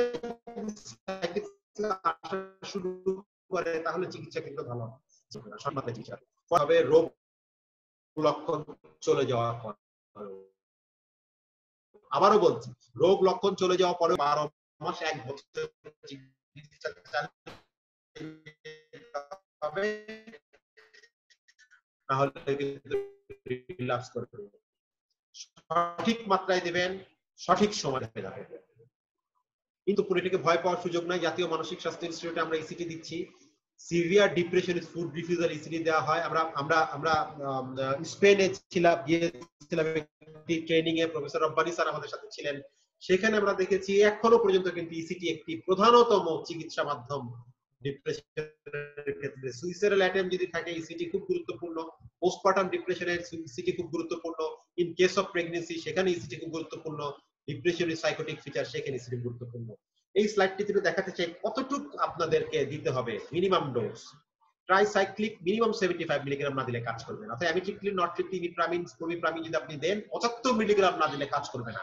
সুতরাং ওই মুরগি ডোজে ওই সাব হোমিওপ্যাথিক প্যারালোপ্যাথিক ডোজে যদি 25 মিলিগ্রাম 10 মিলিগ্রাম করে দেন সেটা অ্যাংজাইটির জন্য ঠিক আছে, ডিপ্রেশনের জন্য আপনাকে 75 মিলিগ্রামের নিচে দিলে টিসিআই কোনো কাজ করবে না। আপনি এসএসআরআই যখন দেই সিটোলোপ্রামের minimum effective dose 20 milligram, escitalopram 10 milligram, fluoxetine 20 milligram, fluvoxamine 50 milligram, sertraline 50 milligram না দিলে কাজ করবে না। ওই 25 মিলিগ্রাম দিয়ে দিলে সেটা কিন্তু অ্যাংজাইটির জন্য ডিপ্রেশনের জন্য নয়। ডুলোক্সিটিন মির্তাজাপিন 30 মিলিগ্রাম না দিলে কাজ করবে না। ভেনলাফ্লাক্সিন 75 মিলিগ্রাম না দিলে ডিপ্রেশনের কাজ করবে না। ইফেক্টিভ ডোজ, অপটিমাম ইফেক্টিভ ডোজটা আপনাদেরকে কিন্তু একটু মনে রাখতে হবে। সুতরাং প্রগনিস্টিক ফ্যাক্টর অফ ডিপ্রেশনটা বলে আমরা একটু শেষ করে আসছি, 5 মিনিটের মধ্যে শেষ করে দিব। গুড আউটকাম হচ্ছে অ্যাকিউট অনসেট, যদি হঠাৎ করে শুরু হয়। পোর আউটকাম হচ্ছে ইনসিডিয়াস অনসেট, যদি ইনসিডিয়াসলি শুরু হয়। এন্ডোজেনাস ডিপ্রেশন গুড আউটকাম, যে ডিপ্রেশনের কারণ আমরা পাই না। পোর আউটকাম হচ্ছে রিঅ্যাকটিভ ডিপ্রেশন, যেগুলোর কারণ খুঁজে পাওয়া যায়, কারণ কারণের উপর তো আমাদের হাত নাই। Single episode good outcome, recurrent episode poor outcome. No psychiatric features good outcome, presence of psychotic features এটা poor outcome. No comorbidity substance, depression, diabetes নাই, Parkinson's নাই, stroke নাই, hypertension নাই, drug addiction নাই, good outcome. Comorbid আছে, substance abuse আছে, অন্যান্য diabetes আছে, poor outcome. Good psychosocial atmosphere, family environment ভালো, social support আছে, এগুলো খুব ভালো, এটাকে আমরা বলে থাকি good outcome. Poor psychosocial adjustment, family support ভালো না, কোনো কিছু ভালো না, সেটা হচ্ছে poor. হসপিটাল স্টে কম হলে, ইনস্টিটিউশনালাইজেশন না হলে গুড আউটকাম। আর দীর্ঘদিন হাসপাতালে থাকলে, ইনস্টিটিউশনালাইজেশন হলে সেটা কিন্তু পোর আউটকাম।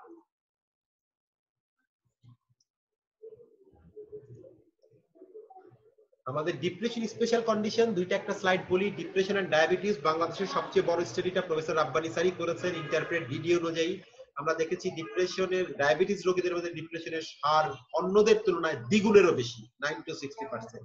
এবং আমরা বলি 1 + 1 = much more than 2 when you have diabetes and depression will be added.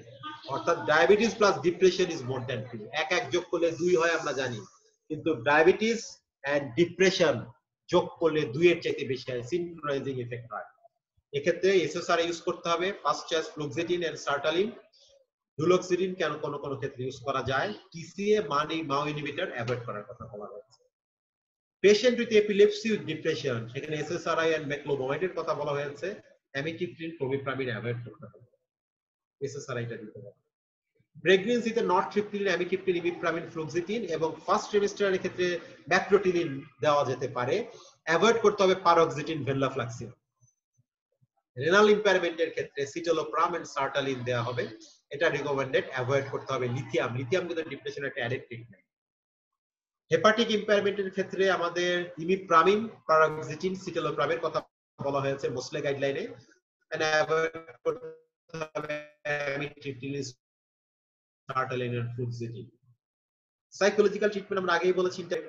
আমাদের শেষ স্লাইড, যেটাকে আমরা টেক হোম মেসেজ বলবো, সেটা হচ্ছে নিড হলিস্টিক অ্যাপ্রোচ। ডিপ্রেশনে সবাই মিলে কাজ করতে হবে। সাইকিয়াট্রিস্ট কাজ করবে, জেনারেল ফিজিশিয়ানস কাজ করবে, ফ্যামিলি ম্যাটার্স কাজ করবে, বায়োসোশ্যাল মেথডে আমাদের combat depression. Patient need patience and ধৈর্য ধরতে হবে, রোগীর স্বজনদেরকে ধৈর্য ধরতে হবে, এবং অবশ্যই চিকিৎসক, রোগী 7 দিন পর পর আসবে, ভালো হচ্ছে না, ডাক্তারকে ধরে মানুষ ভালো লাগে, ধৈর্য ধরে। আমি ওষুধ পরিবর্তন করে দিলাম 7 দিন পর পর, এটাও বিপদের কারণ। রোগীকেও ধৈর্য ধরতে হবে। খুব এনথুসিয়াস্টিক হয়ে ওষুধ সাথে সাথে দিয়ে দিলাম, আজকে ভালো করে দেবো, সেটা করা যাবে না।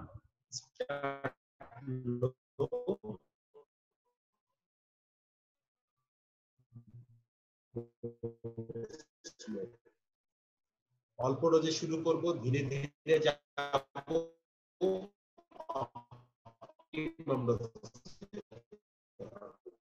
অ্যাপ্রোপ্রিয়েট ডোজ দিতে হবে। একাধিক অ্যান্টিডিপ্রেসেন্ট আসতে পারে, টিকা হতে পারে, কিন্তু আমরা দিন শেষে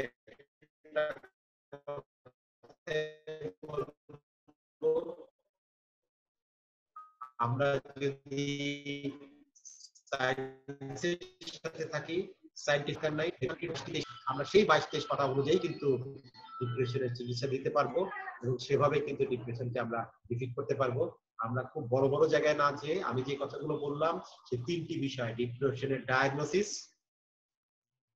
appropriate doses of medicine and optimum duration সেই মেডিসিন গুলো যদি আমরা দেই রোগীকে, রোগী নিশ্চয়ই সুস্থ হবে। এবং ডিপ্রেশন কিন্তু সকলের বিজনেস, এভরিবডিজ বিজনেস। যখন সাইকিয়াট্রিস্টরা ট্রিটমেন্ট করবে তা নয়, জেনারেল ফিজিশিয়ানরা ট্রিটমেন্ট করবে, সেটাই আমাদের লক্ষ্য। রাব্বানি স্যাররা আমাদের এটাই শিখিয়েছেন যে প্রাইমারি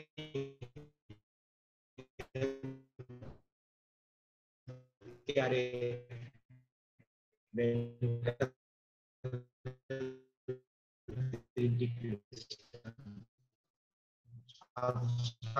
প্রাথমিক স্বাস্থ্য পরিচর্যায় মানসিক স্বাস্থ্য সেবাকে আমাদের এগিয়ে যেতে হবে, সেই চিকিৎসা দিবে।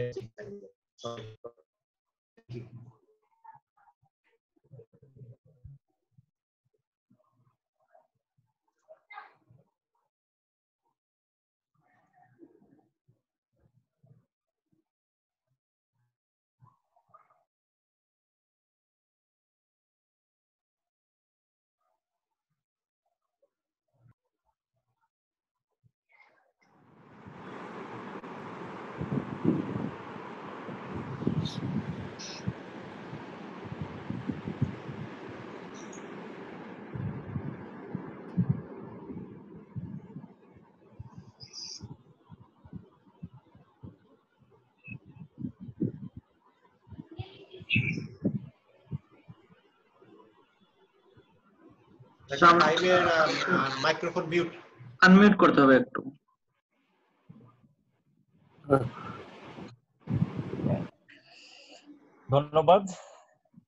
ধন্যবাদ ডাক্তার হেলাল ভাইকে, খুব অসাধারণ একটি প্রেজেন্টেশন উনি আসলে দিয়েছেন ডিপ্রেশন সম্পর্কে।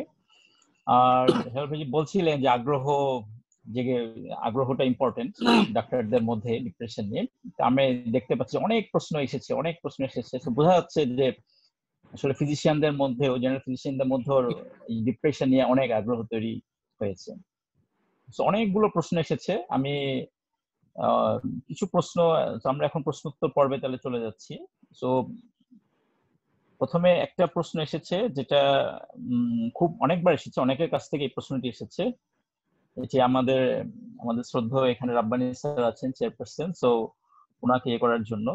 তো এক প্রশ্নটি হচ্ছে যে যারা হেলথ কেয়ার প্রোভাইডার আছে, যারা বর্তমানে কোভিড সিচুয়েশনের সাথে লড়ছে একসাথে, তো তারা কিভাবে ডিপ্রেশনটাকে ডিল করবে? মানে আমি প্রশ্নটা একটু ক্লারিফাই করি। মানে যে ডাক্তার ফ্রন্টলাইন ফিজিশিয়ান, সে রোগী, মানে সিম্পটমটা কি তার?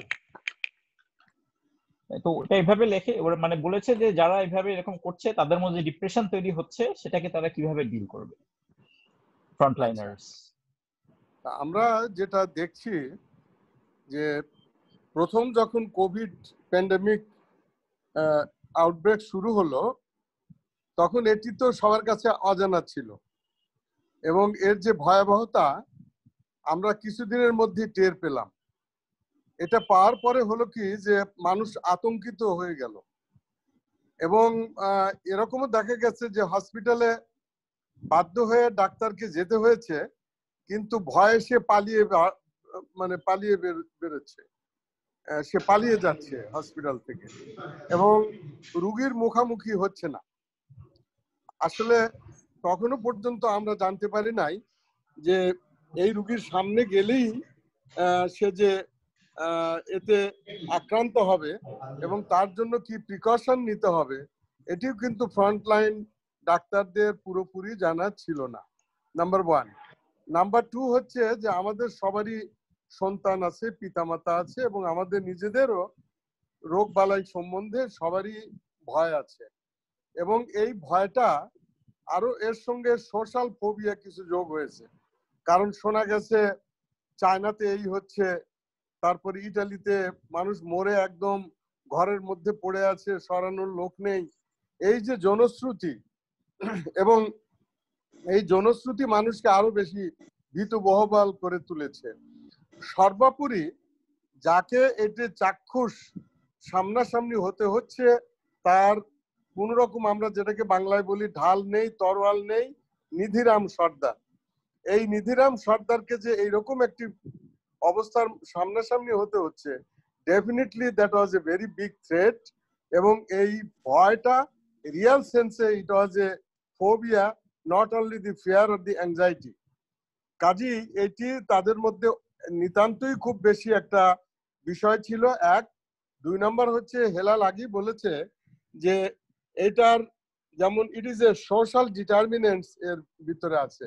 এই যে সোসাইটি কিভাবে এটাকে পারসিভ করছে, এইটা ব্যক্তিও কিন্তু কালচারালি ওইভাবে এটাকে পারসিভ করে, নাম্বার ওয়ান। নাম্বার টু হচ্ছে প্রত্যেকটা মানুষই কিন্তু আলাদা।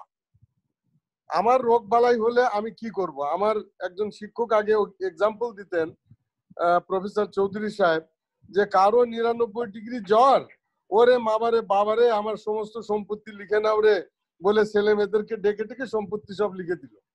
আবার অনেকে 103 ডিগ্রি জ্বর নিয়ে আপনার শান্তিনগর বাজার, তারপরে হচ্ছে আপনার কারওয়ান বাজারে যে বাজার করছে থলে নিয়ে। এই যে ভ্যারিয়েশন অফ দি পার্সোনালিটি, ব্যক্তিতে পার্থক্য, এটিও কিন্তু ডিপ্রেশন, ভয় ভীতি, অ্যাংজাইটি, যত রকমের মানসিক রোগই থাকুক না কেন, including the Covid affection of the COVID-19, এটা পার্থক্য হবেই। তদুপরি সবচেয়ে বড় কথা হচ্ছে যে এই আক্রান্ত হওয়ার পরিমাণ অনেক বেশি এবং এর থেকে জীবন নাশের আশঙ্কাও অনেক বেশি।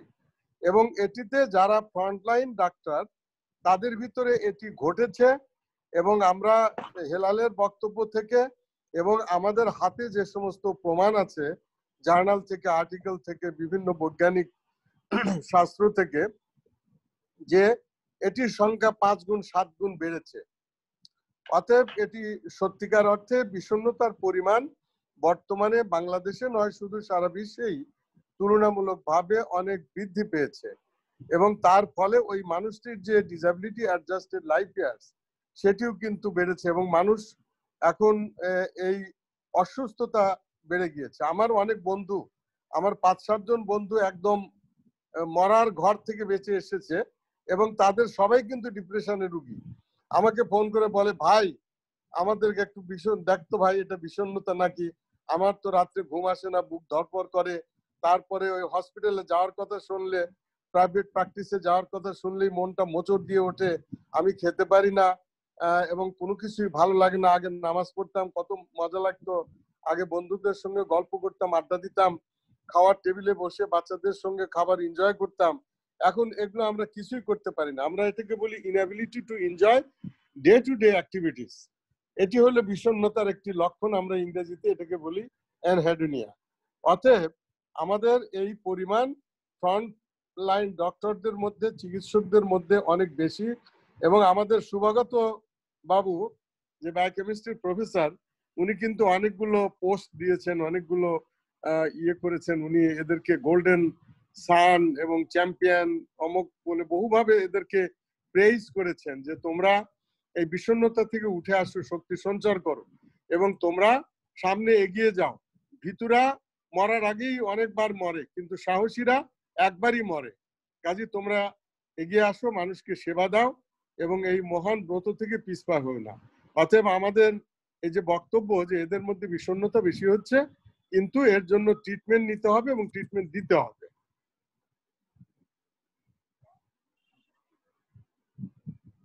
ধন্যবাদ। ধন্যবাদ স্যার। এরপরে প্রশ্ন আছে হেলাল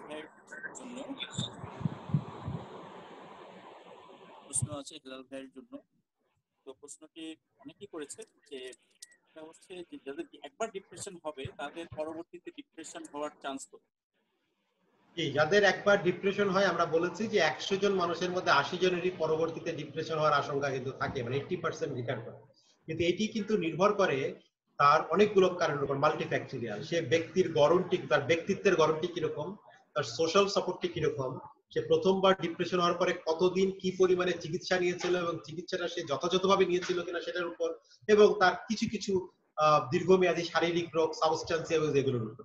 তার মানে আমরা বলছি যে 100 জন মানুষের ডিপ্রেশন হলে 80 জনেরই কিন্তু পরবর্তীতে আবার ডিপ্রেশন হওয়ার আশঙ্কা আছে। কিন্তু সেটি নির্ভর করবে তার প্রথমবার ডিপ্রেশনের চিকিৎসা, পারিপার্শ্বিক কারণ কোমরবিডিটিস ইত্যাদি।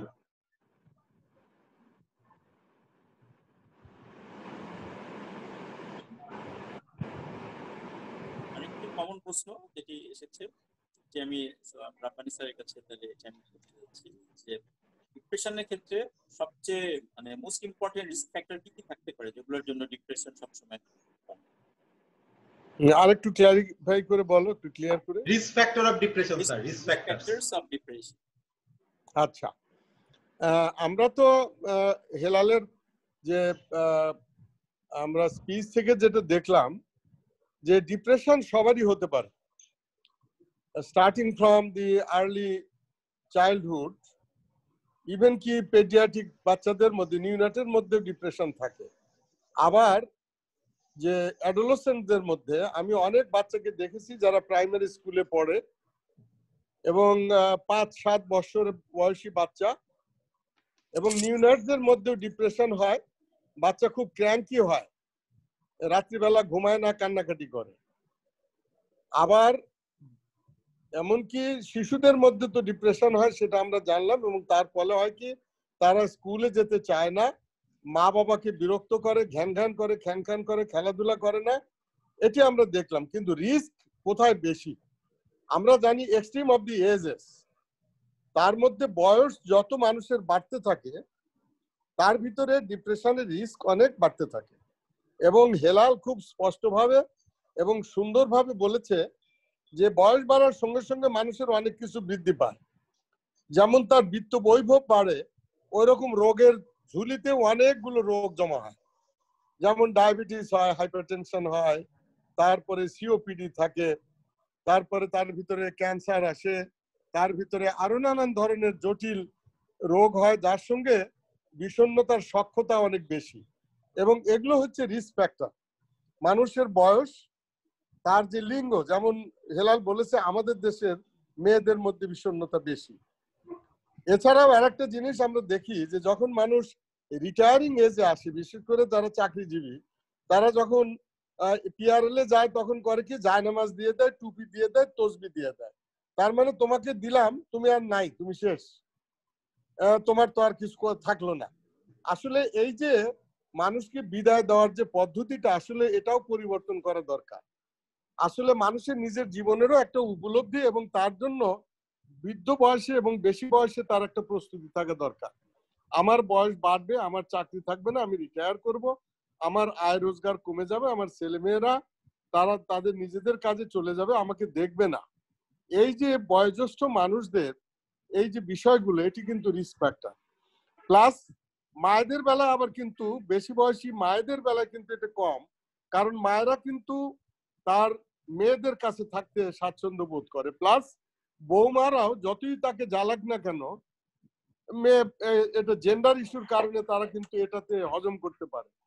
কিন্তু একটু পুরুষ যদি বিপত্নিক হয়, যদি তার স্ত্রীকে হারায়, তাহলে কিন্তু তার মধ্যে রিস্কটা বেশি। অতএব একজন বৃদ্ধ মানুষ, তার স্ত্রী নেই, তার ভিতরে কিন্তু ডিপ্রেশনের মাত্রা কিংবা ডিপ্রেশন হওয়ার প্রবণতা কম, এবং তার যে প্রবণতা এটা কিন্তু বেড়ে যাবে। এছাড়াও হেলাল আরো বলেছে যারা ড্রাগ অ্যাবিউজ করে, ড্রাগ অ্যাবিউজদের ভিতরে অ্যাংজাইটি, ডিপ্রেশন বেশি। যারা অন্য কোমরবিডিটি যেমন ডিপ্রেশন এবং ডায়াবেটিস, আমরা বলেছি যে ডায়াবেটিক পেশেন্টদের 25%-এরও বেশি আমাদের বাংলাদেশে আমরা যে স্টাডি করেছি, অনেক বেশি ডায়াবেটিসের হওয়ার, ডায়াবেটিসের সঙ্গে বিষণ্ণতার যে কোএক্সিস্টেন্স বা কোঅকারেন্স, এটি অনেক বেশি। এছাড়াও আমরা দেখি প্রায়ই মেয়েদের বেলায় বোধহয় এটা একটু আরো বেশি, যে থাইরয়েড ডিজিজ, যাদের ভিতরে থাইরয়েড ডেফিসিয়েন্সি বেশি, তাদের ভিতরে কিন্তু বিষণ্ণতার পরিমাণও বেশি। এছাড়াও আরো কিছু এন্ডোক্রাইন ডিজিজ আছে, প্লাস যাদের হাইপারটেনশন আছে এবং যাদের স্ট্রোক হয়, স্ট্রোক পেশেন্টদের মধ্যে কিন্তু ডিপ্রেশনের মাত্রা বা রিস্ক অনেক বেশি। এছাড়াও হেলাল বলেছে যে Parkinson disease, Parkinson plus disease, এদের মধ্যে কিন্তু ডিপ্রেশনের পরিমাণ অনেক বেশি। এছাড়াও আমরা অতি অধুনা যে রোগের কবলে পড়েছি, এই কোভিড-19 যে প্যান্ডেমিক, এটাকে এখন সায়েন্টিস্টরা বলছে সিন্ডেমিক, অর্থাৎ it is more than pandemic. কারণ হচ্ছে যে এই প্যান্ডেমিসিটি বা এই এপিডেমিওলজিক্যালি দেখা যাচ্ছে যে যারা বয়সী লোক, যাদের মধ্যে কোমরবিড কন্ডিশন বেশি, যাদের আপনার এনসিডিসি বা নন কমিউনিকেবল ডিজিজ যাদের আছেই, তাদেরকে কিন্তু বেশি এফেক্ট করছে। অতএব it is the combination of the acute and the chronic conditions, এবং এখানে তার মরবিডিটিও কিন্তু অনেক বেশি। So they are in acute at risk. এবং আমরা সবসময় বলি যে ফ্রন্ট লাইন যারা doctors, those who are involve in COVID, আমরা যেটা কি বলি যে ডেডিকেটেড হসপিটাল, এবং সেখানে যারা front line doctor, although they are very younger but they have their greater risk. এবং যারা সেবাদান করছেন, হাজবেন্ড এবং ওয়াইফের মধ্যে যে সম্পর্ক আমাদের দেশে বিশেষ করে, আমরা কেউ তো কাউকে ছাড়তে পারি না। কাজেই দেখা যাচ্ছে যে স্বামী অ্যাফেক্টেড হলে স্ত্রী অ্যাফেক্টেড হচ্ছে। কাজে এটাও কিন্তু একটা রিস্ক ফ্যাক্টর বটে। আমরা এই সমস্ত গুলোকে যদি পারমুটেশন কম্বিনেশন করে দেখি, তাহলে আমাদের এই যে সোশ্যাল ডিটারমিনেন্টস, এর সঙ্গে আমাদের যে বায়োলজিক্যাল ফ্যাক্টরস, আমার যে শারীরিক কন্ডিশন, আমার যে মানসিক কন্ডিশন, এটির উপরে কিন্তু রিস্ক ফ্যাক্টর অনেক মানে নির্ভর করে। এছাড়াও ব্যক্তির ব্যক্তিত্ব, যারা আপনার ভালনারেবিলিটি যাদের মধ্যে বেশি এবং যাদের ভিতরে সাইকিয়াট্রিক ইলনেস বেশি, তারাও কিন্তু তাদের মধ্যে এই ফিজিক্যাল ইলনেসের পরিমাণ বেশি, এবং ফিজিক্যালি যারা বেশি ইল বা অসুস্থ, তাদের মধ্যে কিন্তু এই কোমরবিড আপনার ডিপ্রেশন অনেক বেশি আমরা দেখতে পাই। ধন্যবাদ স্যার। এরপরে হেলাল ভাইয়ের জন্য একটা প্রশ্ন আছে, এটা অনেক করেছে সবাই চিকিৎসক, যে আমরা এই যে এতগুলো অ্যান্টি ডিপ্রেসেন্টের নাম দেখলাম শিখলাম, কোন ধরনের অ্যান্টি ডিপ্রেসেন্ট আমরা চয়েস করবো প্রথমে, কোন ধরনের অ্যান্টি ডিপ্রেসেন্ট দিয়ে আমরা চিকিৎসা শুরু করবো, কতদিন দিব এবং এটা কিভাবে বন্ধ? ধন্যবাদ। প্রথমে আমি বলে রাখি যে কতদিন দিব, সেটা দিয়ে উত্তরটা দেই। সেটা আমি আগেই বলেছি, ফার্স্ট এপিসোডের ক্ষেত্রে আমরা সাধারণত 6 মাস থেকে 1 বছর, কোনো অথর বলতেছেন 9 মাস থেকে 1 বছর আমরা একটানা ওষুধগুলো চালাবো সিমটমস চলে যাওয়ার পরে। তাহলে ডিউরেশনটা আমাদের মাথায় রাখতে হবে, যেটা দীর্ঘমেয়াদী চিকিৎসা, লম্বা সময় ধরে চিকিৎসা দিতে হয়। দ্বিতীয়ত উত্তর হচ্ছে যে আমরা কিভাবে বন্ধ করব।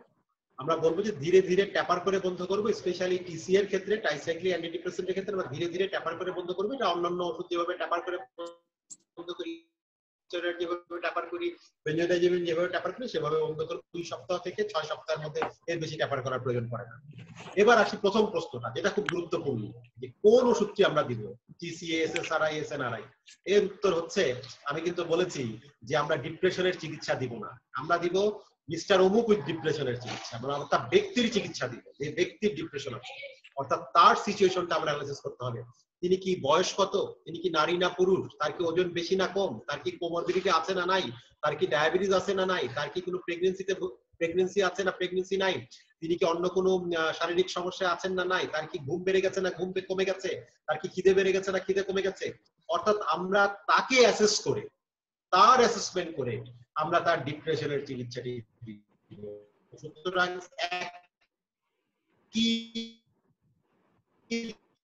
ধরনের ডিপ্রেশনে ব্যক্তি ভেদে ডিসারাই দিয়ে দিব আছে, তারকে আমরা কিছু কিছু ওষুধ কিন্তু অ্যাভয়েড করব, যেগুলো তার ডায়াবেটোজেনিক, তার ব্লাড সুগার বাড়াতে পারে। যার বুক ধরফর করে, দেখা যায় পালপিটেশন বেশি, লিন এন্ড থিন পেশেন্ট, হ্যাঁ, তার হাইপোটেনশন আছে, ব্লাড প্রেশার কম, তার ক্ষেত্রে আমরা টিসিএ দেব না, তার ক্ষেত্রে আমরা টিসিএ টা অ্যাভয়েড করার চেষ্টা করব। কারো কারো সিভিয়ার গ্যাস্ট্রিক ইরিটেশন হচ্ছে, তার গ্যাস্ট্রিক আলসার আছে অলরেডি, রিফ্লাক্স হচ্ছে,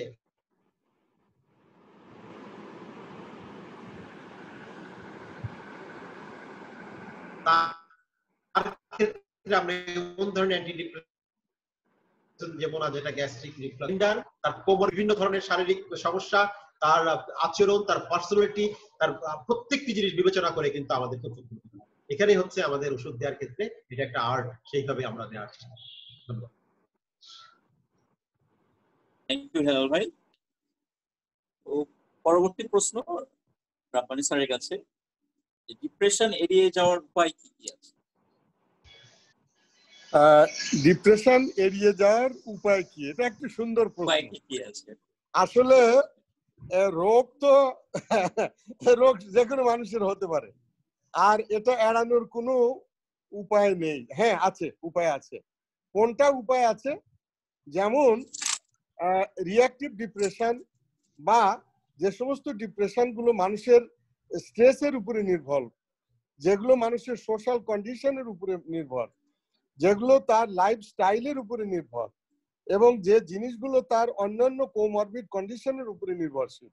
কিন্তু হেলাল যেরকম বলেছেন যে কতগুলো আছে এন্ডোজেনাস কন্ডিশন, যেমন বাইপোলার মুড ডিসঅর্ডার, এটা কিন্তু বিল্ট ইন প্রপার্টি তার, এবং কিছু কিছু ইউনিপোলার ডিপ্রেশনও আপনার বিল্ট ইন, যেগুলো তার জেনেটিক্যালি পরিবারগতভাবে বংশ পরস্পরে চলে আসছে, এবং তার সঙ্গে তার এনভায়রনমেন্টাল ফ্যাক্টরটা কাজ করে।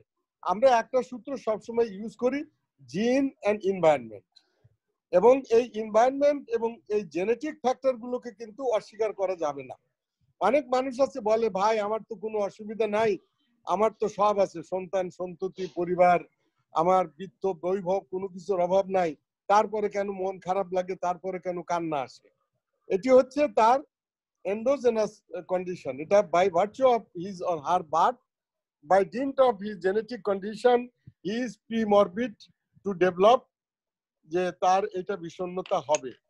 কিন্তু যেগুলো তার লাইফস্টাইলের উপরে এবং অন্যান্য স্ট্রেস অ্যান্ড স্ট্রেইনের উপরে নির্ভর করে, সেগুলো কিন্তু আপনার এড়ানো যায়। সেটা কিভাবে আপনি এড়াবেন? যেমন আপনার ভার বহন করার ক্ষমতা হচ্ছে 10 কেজি, আপনি সেখানে 20 কেজি ঘাড়ে তুলে নিলেন, অর্থাৎ আপনার যেটা সহ্য হবার নয়, কিংবা আপনি যেটি পারবেন না আপনার জীবনযাপনের ক্ষেত্রে, সেটিকে আপনি ম্যানেজ করে চলতে হবে। আপনাকে ক্রিটিক্যাল সিচুয়েশন গুলোকে অ্যাভয়েড করতে হবে, আপনার জীবনটাকে অনেক বেশি সহজ করে নিতে হবে। আপনার যে জীবনের যে ধারাবাহিকতা, এটাকে আপনি আমরা কি বলি ডিমান্ড অ্যান্ড সাপ্লাই। আপনার জীবন থেকে যদি অনেকগুলো আকাঙ্ক্ষাকে আপনি কমিয়ে ফেলতে পারেন, আপনার লাইফটাকে যদি আপনি সিম্পলিফাই করতে পারেন, এবং আমরা যেটাকে বলি যে simple living and high thinking. আমাদের এপিজে আব্দুল কালাম বলেছেন যে মানুষের ভিতরে আকাঙ্ক্ষা থাকতে হবে, আকাঙ্ক্ষা না থাকলে সে কোনো কিছু অর্জন করবে না। কিন্তু এই আকাঙ্ক্ষার মাত্রাটাও তার সম পরিমাণ হতে হবে, যতটা তার ভিতরে করা যেটুকু দরকার ওইটুকু। আর আরেকটা জিনিস হচ্ছে যে আমরা এই জিনিসটাকে একটু ভাগাভাগি করে নেব। যেমন আমি যখন কাজে যাব, আমার যখন দায়িত্বের ক্ষেত্রে থাকবো, আমি আমার যখন প্রফেশনাল ক্ষেত্রে যাব, ব্যবসার ক্ষেত্রে যাব, তখন কিন্তু আমি ওখানে পুরোপুরি ব্যবসায়ী এবং চাকরিজীবী। বাসায় যদি আমি অফিসের চিন্তা নিয়ে মাথায় নিয়ে ঢুকি, তাহলে তো আমার ঘুম হারাম হয়ে যাবে, এবং বাড়িতে এসে আমি বউয়ের সঙ্গে ঝগড়া করব। আরেকটা জিনিস হচ্ছে যে আপনার পারিবারিক শান্তি বজায় রাখা, এবং আপনার যে দৈনন্দিন জীবনের যে রুটিন যেগুলো, সেগুলোকে পালন করা, ঠিক সময়ে ঘুমানো, ঠিক সময়ে খাওয়া, এবং আমরা যেটা বললাম যে আমরা কিছুদিন পরে রিটায়ার করব, কাজে আমার একটা প্রস্তুতি লাগবে। এইভাবে একজন মানুষ যদি খুব মেজার্ড ওয়েতে সবকিছু মিলিয়ে চলে, তার যে ব্যক্তি জীবন বা তার বায়োলজিক্যাল যে আসপেক্ট যেটা আছে, যে তার ভিতরে কোমরবিডিটিকে যতটা কমানো যায়, ডায়াবেটিসকে কমিয়ে রাখা যায়, তার হাইপারটেনশনকে নিয়ন্ত্রণে রাখা যায়, তার যে সোশ্যাল সার্কামস্টেন্সেস গুলো আছে যেখানে স্ট্রেস বেশি, সেগুলোকে যদি কমানো যায়, তার ভিতরে আকাঙ্ক্ষা যদি সে কমিয়ে ফেলতে পারে, তার যদি নিদ্রার জন্য যে নিদ্রার যে অভ্যাসগুলো সেগুলোকে যদি ঠিক করে, এবং এভাবে যদি আমাদের লাইফটাকে রেগুলেটেড এবং রেজিমেন্টেড করতে পারি, তাহলে কিন্তু আমরা অনেক উৎকট যে সমস্ত সমস্যা আছে ওগুলোকে অ্যাভয়েড করতে পারি। এবং আমরা যদি তাহলে কিন্তু আমরা অনেক সুন্দর সহজ সাবলীল একটা জীবন লাভ করতে পারি, যেখানে ওষুধের পরিমাণ কম লাগবে, এবং আমরা ধর্মীয় অনুভূতি অনুশাসন, সামাজিক অনুভূতি অনুশাসন, এবং আমাদের পারিবারিক যে ধারাবাহিকতা, আমরা যার যে কাজ, আমি যদি আমার স্ত্রীর দায়িত্ব স্ত্রীকে দেই, সন্তানের দায়িত্ব যদি তাকে দেই, আমাদের যদি সোশ্যাল হারমোনি থাকে, পারিবারিক যদি পরিবেশ যদি ভালো থাকে, তাহলে কিন্তু শান্তি বিরাজমান থাকবে, সেখানে মানসিক স্বাস্থ্য, শারীরিক স্বাস্থ্য এবং সামাজিক স্বাস্থ্য সবকিছুই ভালো থাকবে। ধন্যবাদ। ধন্যবাদ রাব্বানী স্যারকে। আরেকটা প্রশ্ন আছে, এটা অনেকেই করেছে এই প্রশ্নটা, এটা আমরাও আসলে এই জিনিসটা ফেস করি এবং আমাদের কাছে আসলে অনেকে এসে জিজ্ঞেস করে। খুব ভালো একটা প্রশ্ন। এটা হচ্ছে একটা ওষুধ সম্পর্কে, অ্যানফ্রিমেলিক্সল। এটা সম্পর্কে জিজ্ঞেস করেছেন অনেকেই যে এটা কি অ্যাকচুয়ালি ব্যবহার করা যায় কিনা, এবং যদি ব্যবহার করা যায়ও এটা কতদিন ব্যবহার করা যায়? যেটা প্রথমেই হেলাল বলেছে যে আপনি যদি হাতির পিঠের উপরে একটি মশা কিংবা মাছিকে দিয়ে দেন বসিয়ে, তো ওইটা তো তার কাছে কোনো ভাল লাগবে না। এবং আপনার পরিমিত পরিমাণ এবং যে ওষুধটা কার্যকর, হেলাল যতগুলো অ্যান্টিডিপ্রেসিভ ওষুধের নাম বলেছে এর মধ্যে কিন্তু এই মেলিক্সল নেই, এর মধ্যে কিন্তু আপনার ফ্লুয়াক্সল নেই, এর ভিতরে কিন্তু আপনার কম্বিনেশন ওষুধ নেই। এটা হচ্ছে প্রথম কথা। আরেকটি কথা হচ্ছে যে এগুলো আগে যখন ব্যবহার করা হতো মাইল্ড অ্যাংজাইটি এবং দৈনন্দিন আমাদের জীবনে যে ছোটখাটো একটু পরিমাণ মতো অ্যাংজাইটি এবং সমস্যা থাকে এগুলোকে ধুয়ে মুছে ফেলার জন্য আমরা এগুলো ব্যবহার করি, কিন্তু প্রকৃতপক্ষে এগুলো অ্যান্টিডিপ্রেসিভ কোনো মেডিসিনই নয়। এমনকি হেলাল বলেছে যে অ্যান্টিডিপ্রেসিভ হিসাবে আমরা যে ট্রাইসাইক্লিক অ্যান্টিডিপ্রেসিভ ব্যবহার করি, অনেক আমাদের বড় বিজ্ঞ বন্ধুরা যারা অন্যান্য পেশায় প্র্যাকটিস করেন তারা এক বড়ি দিয়ে সারা জীবন ধরে ওটা চালাতে বলে আর বলে যাও এটা খেলেই ভালো হবে। আসলে আপনার এটি দিয়ে তো হবে না। আসলে আপনাকে জানতে হবে যে প্রকৃত অর্থে আপনি ডিপ্রেসিভ কি না। আপনার যদি বিষণ্ণতা থেকে থাকে তাহলে বিষণ্ণতার জন্য যে প্রপার মেডিসিন সেটি আপনাকে খেতে হবে, এবং ম্যালিকজল কিংবা অন্যান্য যে ছোটখাটো ড্রাগ যেগুলো কম্বিনেশন ওষুধ এগুলোর এছাড়াও আরো কিছু পার্শ্ব প্রতিক্রিয়াও আছে, যেমন এগুলো অনেক কার্ডিয়াক এলিমেন্টকে বাড়িয়ে দেয়, তারপর অনেকগুলো কমপ্লিকেশন করে। আসলে এগুলো ডে বাই ডে এগুলো অবসোলেট হয়ে যাচ্ছে, এগুলো কিন্তু এফডিএ বিভিন্নভাবে এগুলোকে বাজার থেকে উঠিয়ে নিচ্ছে। কাজে আমরা ওগুলোর ধারে কাছে যাব না। আমাদের কথা হচ্ছে আমরা জাজমেন্টাল হব, আমরা র্যাশনাল হব, এবং আমরা র্যাশনাল ওয়েতে যদি আমরা প্রকৃত ওষুধ যেটা দরকার সেটা ব্যবহার করি তাহলে আমার হাত যশ বাড়বে, আমার রোগ ভালো হবে, রুগী ভালো হবে। তবে হ্যাঁ, আমাকে এই যে ওষুধ যে প্রশ্নটি করা হয়েছে এই প্রশ্ন কিন্তু রুগীরা আপনার সামনে এসে উপস্থাপন করবে। আমার রুগীকে প্রথমে বুঝাইতে হবে যে আপনি ভাই রোগটা কি আপনার, আমি আপনাকে বুঝিয়ে দিচ্ছি যে আপনার এই অসুখটা হচ্ছে বিষণ্ণতা, এবং আপনি এই বিষণ্ণতা রোগের চিকিৎসা চান কিনা। যদি বলেন যে হ্যাঁ আমি সুচিকিৎসা চাই, তাহলে সুচিকিৎসা কিভাবে হতে পারে, যেটা তিনটা আপনার ডোমেইনে আমি তাকে ট্রিটমেন্ট দিব। তার যদি বিষণ্ণতার পরিমাণ থাকে ডেফিনেটলি তাকে আপনার বায়োলজিক্যাল যে জিনিসটা যেটা তাকে ফিজিক্যাল ট্রিটমেন্ট দিতে হবে, অর্থাৎ তাকে মেডিকেশন দিতে হবে একদম পরিমাণ মতো, কোয়ান্টিটি তাকে আস্তে আস্তে বাড়াতে হবে। বয়সী মানুষকে একসঙ্গে বড় ওষুধ দেওয়া যাবে না, ধীরে ধীরে ডোজ বাড়াতে হবে। এরকম ভাবে আমার যতটুকু দরকার আমি গ্রাজুয়ালি তাকে ডোজ ইনক্রিজ করব। শিশুদের ক্ষেত্রেও একই ভাবে প্রযোজ্য। প্রেগন্যান্সির ক্ষেত্রেও আমরা এই যে ফ্যাক্টর গুলো যেগুলো কিছু সোশ্যাল কিছু বায়োলজিক্যাল ফ্যাক্টর আছে, প্রেগনেন্ট লেডিকে আমরা কি দিব, কতটুকু দিব, কোন ওষুধটা দিব, এবং প্রেগনেন্সি পিরিয়ডে এই ওষুধটাকে দেওয়া যাবে কিনা, তারপরে আমরা বাচ্চাদেরকে দিচ্ছি বাচ্চাদেরকে কি ডোজে দেব, কতটুকু দেব, এবং এটা দেওয়াটা বাঞ্ছনীয় কিনা, এবং তার মেটাবলিক ফ্যাক্টর গুলো এবং বায়োকেমিক্যাল তার যে এটা বডি মেটাবলিজম করার মতো সক্ষম কিনা, এই সব কিছু দেখে আমি তাকে পরিমিত পরিমাণ ওষুধ দেবো যেন তার রোগ মুক্তি ঘটে। আমি ওষুধ দিচ্ছি দিনের পর দিন 25 মিলিগ্রাম কিংবা 10 মিলিগ্রাম ট্রিপটিন দিয়ে দিলাম, বলে যে ভাই আপনি খান ভালো হয়ে যাবেন, এটা রেশনাল ট্রিটমেন্ট না। কাজে আপনি ম্যালিক জল বা যে কোনো ওই ফ্লুক জল কিংবা যেটাই দেই না কেন আমি এটি রেশনাল কিনা, এই রোগীর জন্য প্রযোজ্য কিনা, এবং তার ভিতরে কতটুকু ডিপ্রেশন আছে, ডিপ্রেশন মাইল্ড মডারেট সিভিয়ার কিনা, আমি শুধু ওষুধ দিব কিনা, ওষুধের সঙ্গে সাইকোথেরাপি দিব কিনা, কগনিটিভ থেরাপি দিব কিনা, এবং তাকে সাইকোথেরাপি দিলে কি পরিমাণ কি ধরনের সাইকোথেরাপি দিব সেটি আমাকে নির্ধারণ করে একজন প্রফেশনালিজম যার ভিতরে আছে ওইরকম একটি প্রফেশনাল ওয়েতে আমি কম্বিনেশন ট্রিটমেন্ট দিব তাকে, সাইকোলজিক্যাল, সোশ্যাল এবং বায়োলজিক্যাল, এই পরিপূর্ণ ট্রিটমেন্ট আমি তাকে দেব। তাকে আর এই ম্যালিক জল কিংবা এই ধরনের যে ওষুধগুলো আছে যদি সেই রোগী প্রকৃতপক্ষে ডিপ্রেসিভ হয় আমরা অ্যাভয়েড করার চেষ্টা করব। ধন্যবাদ। ধন্যবাদ স্যার, আশা করি আপনারা উত্তর পেয়েছেন। পরবর্তী প্রশ্ন হেলাল ভাইকে।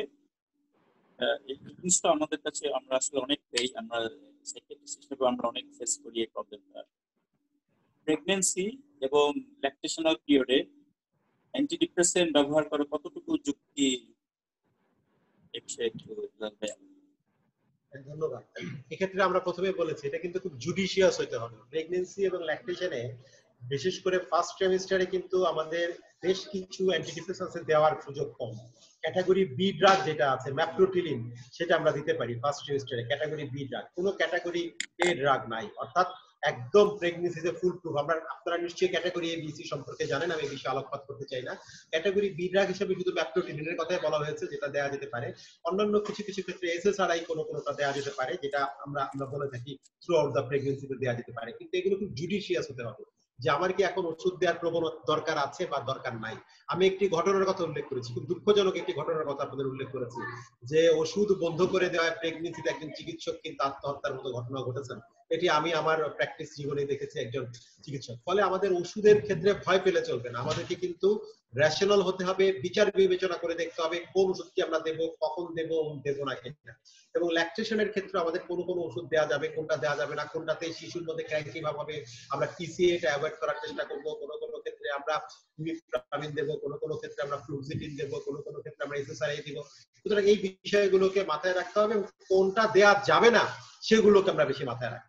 লিথিয়াম দেওয়া যাবে না প্রেগন্যান্সিতে, এটিকে আমরা মাথায় রাখার চেষ্টা করি। হ্যাঁ, মাও ইনহিবিটর দেওয়া যাবে না, যদি এখন এটি দেওয়া হচ্ছে না। সুতরাং এইগুলো খুব কঠিন বিষয় না, এগুলো সব ধরনের গাইডলাইন এই সব জায়গাগুলোতে আছে। আমরা যদি একটা জিনিস বলতে চাই যে প্রেগন্যান্সি বা ল্যাকটেশন এই সময়টিকে আমরা ভয় না পেয়ে আমরা দেখবো যে ওষুধ দিয়ে তার ডিপ্রেশনকে কিন্তু আমাদেরকে সংযত করতে হবে। ডিপ্রেশনকে আমাদেরকে মনে রাখতে হবে, ডিপ্রেশন কিন্তু তার এবং সন্তানের জন্য বিপদের কারণ হতে পারে। সেই জায়গাটা বজায় রেখে আমরা অবশ্যই ওষুধ দেব, কিন্তু ভেবে চিন্তে বুঝে রেশনাল ওষুধ দেব। ধন্যবাদ। ধন্যবাদ। আমরা আর দুটো তিনটে প্রশ্ন নিব।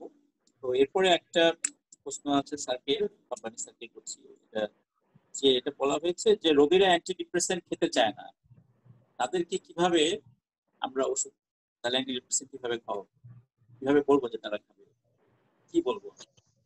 আচ্ছা, প্রথমত কথা হচ্ছে যে সে ডিপ্রেশন, সে কেন ওষুধ খাবে, ওষুধ খাওয়া তার দরকার কিনা। আমাকে রোগীর কাছ থেকে জেনে নিতে হবে যে তার সমস্যাটা কি, এবং রোগী যখন বুঝবে যে বিষণ্ণতার কি কি ক্ষতিকারক দিক, যেমন হেলাল বলেছেন যে ডিপ্রেশন মানুষের জীবন থেকে অনেকগুলো সময় কেড়ে নেয়। একজন মানুষ যদি 80 বছর বাঁচে এবং তার যদি ইউনিপোলার ডিপ্রেশন এবং এটা যদি রিকারিং হয়, বারবার যদি হতে থাকে, এবং একবার ডিপ্রেশন হলে এটা যদি 3 মাস বা 6 মাস চলে, এই 6 মাসে সে অফিস যেতে পারে না, সে ব্যবসায় করতে পারে না, তার কাজকর্মের অনেক ক্ষতি হয়, তার জীবন যাপনের যে ধারাবাহিকতা এবং তার যে জীবনের মান এটা কমতে থাকে, স্ত্রী পুত্র পরিবার নিয়ে তাকে অনেক কঠিন সমস্যার সম্মুখীন হতে হয়, এবং তাকে অনাহারে অর্ধাহারে পর্যন্ত জীবন যাপন করতে হয়, এবং এটিও তার ডিপ্রেশনকে ভিসিয়াস সার্কেলের মতো আরো বাড়িয়ে দেয়। একজন মানুষের যদি সামাজিক সমস্যা থাকে এবং বিষণ্ণতার কারণে যদি তার অ্যানহেডোনিয়া থাকে, সে যে কাজ করতে উদ্যমী না হয়, উৎসাহিত না হয়, এবং সেলফ রেসপেক্ট এবং তার ইনিশিয়েটিভ ড্রাইভ ভালো না লাগলে যদি কাজ করার সক্ষমতা না থাকে, তাহলে সেই মানুষটা একদম কতটা ক্ষতিগ্রস্ত হচ্ছে সেই ব্যক্তি অবশ্যই এটা বুঝতে পারবে, এবং যখনই সে বুঝতে পারবে আমার কাছে নিশ্চয়ই একটা সলিউশন চাবে যে স্যার আমি ভালো হতে চাই, কারণ আমার ব্যবসা আমি দেখতে পাচ্ছি না, আমার চাকরি খেতে যেতে পারছি না, আমার স্যার আমার অফিসার আমাকে বকাঝকা করে, আমার বউ আমাকে গালমন্দ করে, সকালে উঠে আমি শুয়ে থাকি, আমি সবকিছু দেখি কিন্তু আমার উঠতে পারি না, আমার কাছে মনে হয় যে রাতটাই ভালো ছিল, দিন কেন হলো, আমি দিনটা কিভাবে অতিবাহিত করব। এই যে কষ্টগুলো, এগুলো তার সঙ্গে আমাকে ডায়লগে বসতে হবে যে আপনাকে কিভাবে এই বিষণ্ণতার সময়গুলো আপনাকে ক্ষতিগ্রস্ত করছে, এবং এর থেকে আপনি মুক্তি চান, কারণ এর সঙ্গে আপনার যে জীবনের উন্নতি অবনতি আপনার কষ্ট নির্ভর করে। এছাড়াও আপনার ভিতরে এমনও মাঝে মাঝে আসে যে আমি মরে যাব, আমি বেঁচে থেকে আমার লাভ নাই, কি হবে এই জীবনে আমি যদি উপভোগই না করতে পারলাম, আমি যদি কোনো অবদানই না করতে পারলাম সমাজ এবং সংসারে, তাহলে it is better to die or I want to commit suicide. এই ধরনের কথা যখন বলতে থাকবে তখন তাকে সলিউশন দিতে হবে যে এর থেকে মুক্তি পাওয়ার একমাত্র উপায় হচ্ছে আপনাকে চিকিৎসা নিতে হবে, এবং এই চিকিৎসাটা পরিমিত পরিমাণ ঔষধ এবং একটা নির্দিষ্ট সময় পর্যন্ত আপনাকে খেতেই হবে। তার সঙ্গে আমরা এই যে আপনাকে সাজেশন দিচ্ছি, আপনার যখন কষ্ট কমে যাবে আপনাকে তখন ওই মাত্রায় ওষুধ খেতে হবে না, তখন আপনি নিজেই বুঝতে পারবেন যে আপনার ওষুধটা লাগছে কি লাগছে না। কাজে আমি যদি এভাবে আমার রুগীর সঙ্গে কথা বলি এবং আমি যদি রুগীকে বুঝাতে পারি, রুগীর যদি আমি বন্ধু হতে পারি, আপনজন হতে পারি, তার হৃদয়ে যদি আমি টাচ করতে পারি, এইটি হচ্ছে charisma of a physician or a psychiatrist. তখন কিন্তু সে আমার কথা মানবে এবং আমার সঙ্গে কোনো আর্গুমেন্ট করবে না। আমি এহেন রুগী কখনো দেখি নেই যে সে এই ট্রিটমেন্টের বিষয়ে আগ্রহী না হয়। এটি হচ্ছে আমাদের জন্য একটি চ্যালেঞ্জ, এবং এই চ্যালেঞ্জকে ফেস করা, এটা মোকাবেলা করা এবং তাকে ওষুধ খাওয়ানোটা, এটি আমার জন্য একটি বড় বেশি পাওনা। এটি যখন আমি পেয়ে যাব তখন রুগীও ভালো হবে এবং সারা জীবন আমার সঙ্গে তার বন্ধুত্ব হবে। ধন্যবাদ। ধন্যবাদ। তো হেলাল ভাইকে শেষ প্রশ্ন এটা, তো যেটা হচ্ছে যে একজন জিপি কখন একজন সাইকিয়াট্রিস্টের কাছে একজন রোগী রেফার করবে? ধন্যবাদ। আমরা বলবো যে প্রথমে কিন্তু উনি বিষণ্ণতাকে শনাক্ত করবেন আমরা যেভাবে বলেছি, এবং উনি চিকিৎসা দিবেন। আমরা বলবো প্রথম 1.5 মাস ওষুধ খাওয়ানোর পরে, কমপক্ষে 6 সপ্তাহ ওষুধ খাওয়ানোর পরেও যদি উনি অপটিমাম ডোজ ওষুধ খাওয়ালেন, এবং যে ডোজটি আমরা বলেছি যে ডোজগুলো কম ডোজে খাওয়ালে হবে না, কিন্তু 10 মিলিগ্রাম 5 মিলিগ্রাম না, যেই ডোজগুলো অপটিমাম ডোজ, সেই অপটিমাম ডোজে 6 সপ্তাহ ওষুধ খাওয়ানোর পরে তিনি রোগীকে রিভিউ করবেন, এবং রিভিউ করে যদি দেখেন রোগীর অবস্থা আগের চাইতে খারাপ হয়েছে অথবা একদম অপরিবর্তিত রয়েছে, এবং তখন রোগীকে তিনি একজন সাইকিয়াট্রিস্ট কাছে রেফার করবেন। অথবা যদি তিনি দেখেন রোগীর ভেতরে কোনো ধরনের আত্মহত্যার প্রবণতা জেগেছে, রোগীর ভেতরে কোনো আত্মহত্যার প্রবণতা আছে, রোগীর ফুড রিফিউজাল আছে, রোগীর ড্রাগ রিফিউজাল আছে, তখন তিনি রেফার করবেন। কিন্তু যখন সাধারণ ডিপ্রেশন তিনি ডায়াগনোসিস করলেন এবং ডায়াগনোসিস করে তিনি ওষুধ দিলেন অপটিমাম ডোজে, এবং 1.5 মাস তিনি অবজার্ভ করার পরে যদি রোগীর মধ্যে পরিবর্তন লক্ষ্য করেন, তাহলে আমরা বলবো তিনি কিন্তু চিকিৎসা চালিয়ে যেতে পারেন। 1.5 মাসের পরেও যদি পরিস্থিতির পরিবর্তন না হয়, অথবা রোগীর মধ্যে যদি ফুড অর ড্রাগ রিফিউজাল হয়, রোগীর মধ্যে যদি আত্মহত্যার প্রবণতা দেখা দেয়, তাহলে অবশ্যই তিনি কিন্তু রোগীকে সাইকিয়াট্রিস্টে রেফার করবেন। পাশাপাশি কিছু কিছু কোমরবিড কন্ডিশন আছে, যেমন সাবস্টেন্স অ্যাবিউজ যদি থাকে, যদি রোগীর ক্ষেত্রে কোনো জটিলতা থাকে, অন্য কোনো রোগের জটিলতা, তখন আমরা সাইকিয়াট্রিস্টের কাছে রেফার করার জন্য তাকে রেফার করব। ধন্যবাদ। ধন্যবাদ। রাব্বানী স্যারের কাছে শেষ প্রশ্ন এটি। অনেকে দুজন প্রশ্ন করেছে, যারা সেলফ হার্ম অথবা পয়জনিং নিয়ে সাধারণ মেডিসিন ওয়ার্ডে ভর্তি হয় তাদের কি সাইকিয়াট্রিক অ্যাসেসমেন্টের প্রয়োজন আছে? মানে সেলফ পয়জনিং, সেলফ হার্ম অথবা পয়জনিং, সেলফ পয়জন। আচ্ছা, আমরা এই টার্মটাকে বলি সেলফ হার্ম বা ডেলিভারেড সেলফ হার্ম। তার মানে এই কাজটি যারা করে এই মানুষগুলোকে দুভাগে ভাগ করা যায়। একটি হচ্ছে যে সে সত্যিকার অর্থে সুইসাইডাল অ্যাটেম্প করার জন্যই এটা করেছে, আর কতগুলো আছে ব্যক্তিত্বের দূষণ, যেমন অ্যাডোলেসেন্ট এবং ইয়াংস্টার যাদের ভিতরে ব্যক্তিত্বের দূষণ আছে, আমরা যেটাকে বলি পার্সোনালিটি ডিসঅর্ডার। এই মানুষগুলো কিন্তু প্রায়ই এই সেলফ হার্ম করে থাকে। সেটি শরীরের অঙ্গ প্রত্যঙ্গ কাটা থেকে শুরু করে বিভিন্ন ধরনের দ্রব্য যেটি এডিবল না, যেমন ধরেন হারপিক খায়, অনেকে আছে যে এন্ড্রিন খায়, অনেকে আছে আপনার ওই জমিতে খেতে যে সমস্ত পোকা মারার ওষুধ সেগুলো খেয়ে ফেলে। তো এটি হচ্ছে আমরা সেলফ হার্ম বলি। এই সেলফ হার্মটা তো যেহেতু একটি ব্যক্তিত্বের দূষণ এবং এটা ইন্ডিকেট করে যে তার নিশ্চয়ই সাইকোলজিক্যাল প্রবলেম অবশ্যই আছে, তার পরীক্ষা কৃতকার্য হতে পারছে না, অথবা তার সঙ্গে তার পিতামাতার সম্পর্কের অবনতি, অথবা বন্ধুর সঙ্গে সম্পর্ক ভালো নেই, অথবা সে তার ব্যক্তিত্বের যে কন্ডিশন গুলো সেগুলো সে মোকাবেলা করতে পারছে না, অর্থাৎ সে জীবনটাকে এড়িয়ে চলতে চাচ্ছে, অথবা তার যে জীবনের যে সমস্যাগুলো সেগুলোকে যখন সে মোকাবেলা করতে না পারে তখন কিন্তু অনেক সময় তার কাছে মনে হয় যে আমি আত্মহত্যা করি, অথবা আমি এটি করি, অথবা দৃষ্টি আকর্ষণ করার জন্য, পারিবারিক অনুকম্পা আকর্ষণ করার জন্য, অথবা যারা এই ধরনের মানুষ তারা কিন্তু পরীক্ষার আগে ছাড়া পড়াশোনা করতে বসে না। পরীক্ষার সামনে এসে যখন তারা এটিতে আর ম্যানেজ করতে না পারে তখন এটাকে ভিন্ন খাতে, অর্থাৎ আমরা যেটাকে বলি ডিসোসিয়েটিভ যে কনভার্সন কিংবা এই ধরনের মনোবিজ্ঞতা যখন তার ভিতরে চলে আসে তখন কিন্তু সে এটিকে একটু লুকানো ছাপানোর জন্য তার এই জিনিসগুলো আশ্রয় নেয়। তবে সত্যিকার অর্থে এই ব্যক্তিত্বগুলো সুষম ব্যক্তিত্ব নয়, তার পার্সোনালিটি কনফ্লিক্ট আছে, তার কারণে সে সেলফ হার্ম করে। এবং সেলফ হার্ম যে রোগীগুলো আমরা হাসপাতালে, এটা ইমার্জেন্সিতেই হোক কিংবা অ্যাক্সিডেন্টের ওয়ার্ডেই হোক না কেন, যেভাবেই চিকিৎসকের কাছে এই রোগীগুলো আসবে তার ডিটেইল সাইকিয়াট্রিক অ্যাসেসমেন্ট অবশ্যই করতে হবে, কারণ এটি হচ্ছে একটি রোগের ঝুলি। এই মানুষটির ভিতরে আপনার বর্ডারলাইন পার্সোনালিটি ডিসঅর্ডার থাকতে পারে এবং সাইকোপ্যাথিক পার্সোনালিটি তার ভিতরে থাকতে পারে। এছাড়াও তার আরো অন্যান্য যে সাইকিয়াট্রিক কন্ডিশন গুলো, এটি সূত্রপাত এই সিমটম দিয়ে শুরু হতে পারে, অর্থাৎ সেলফ হার্ম, এবং এটি আস্তে আস্তে দৃশ্যমান হবে যে আলটিমেটলি সে দেখা যাবে যে বাইপোলার ইলনেসের দিকে চলে যাচ্ছে, অথবা সাইকোটিক ইলনেসের আর্লি ম্যানিফেস্টেশন হচ্ছে। হ্যাঁ, দ্যাট ইজ আর্লি সাইকোসিসের একটা সিমটম হিসেবে সে নিয়ে আসতে পারে। অথবা যে সমস্ত মানুষগুলো সাবস্টেন্স অ্যাবিউজ করে তাদের ভিতরে এই ধরনের প্রবণতা, তাদের ফ্যামিলিকে হোস্টেজ করে টাকা পয়সা আদায়ের জন্য কিন্তু তারা এই সমস্ত ছলনার আশ্রয় নিতে পারে। অতএব যেই ফর্মেই হোক না কেন তার psychiatric assessment is a must, এবং এটি যদি আমরা না করি তাহলে আমি মনে করব যে এটা একটা অনৈতিক বিষয় হয়ে যাবে।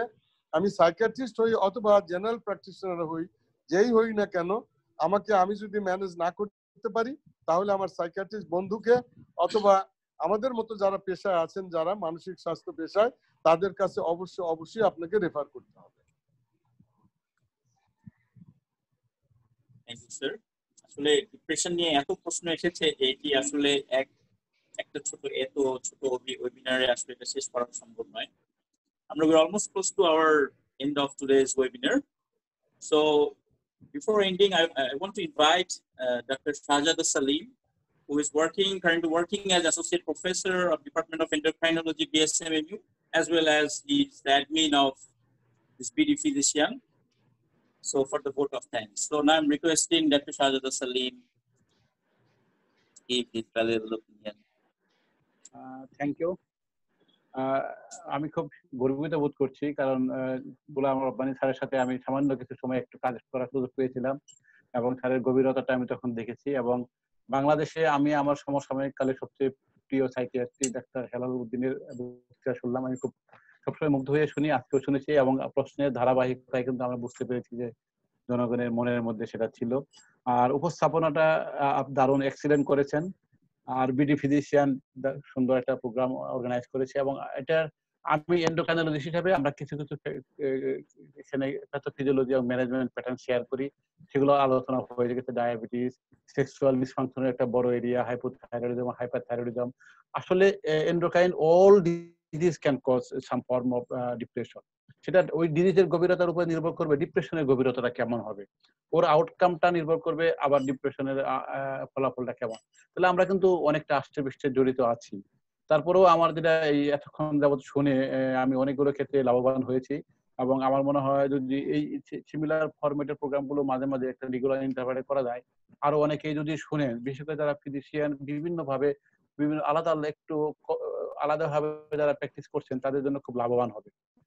সকলকে ধন্যবাদ, এবং আমি আবারও learned speaker, learned chairperson and moderator and BD ফিজিশিয়ানকে আমার অন্তরে সাধুবাদ জানাচ্ছি। Good night.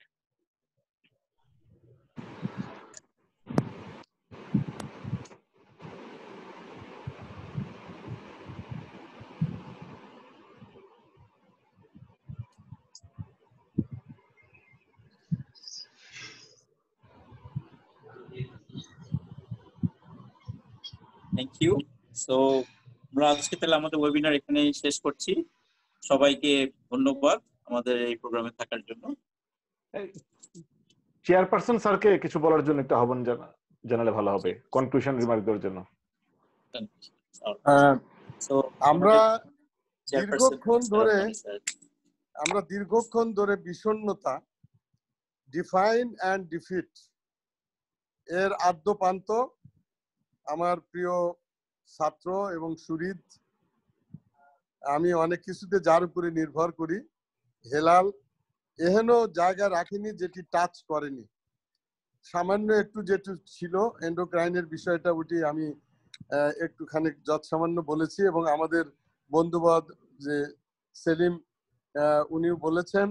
তো আমরা মোটামুটি বিষণ্ণতার উপরে যত ধরনের জানার কথা, আমার মনে হয় আমাদের যে জিপি বন্ধুরা এটি সবই জানতে পেরেছেন। এর চেয়ে সহজভাবে এত বড় একটু দুর্ভেদ্য জিনিস এত সহজ করে বলার মতো মানুষ আমার মনে হয় হেলাল ছাড়া কেউ পারতো না।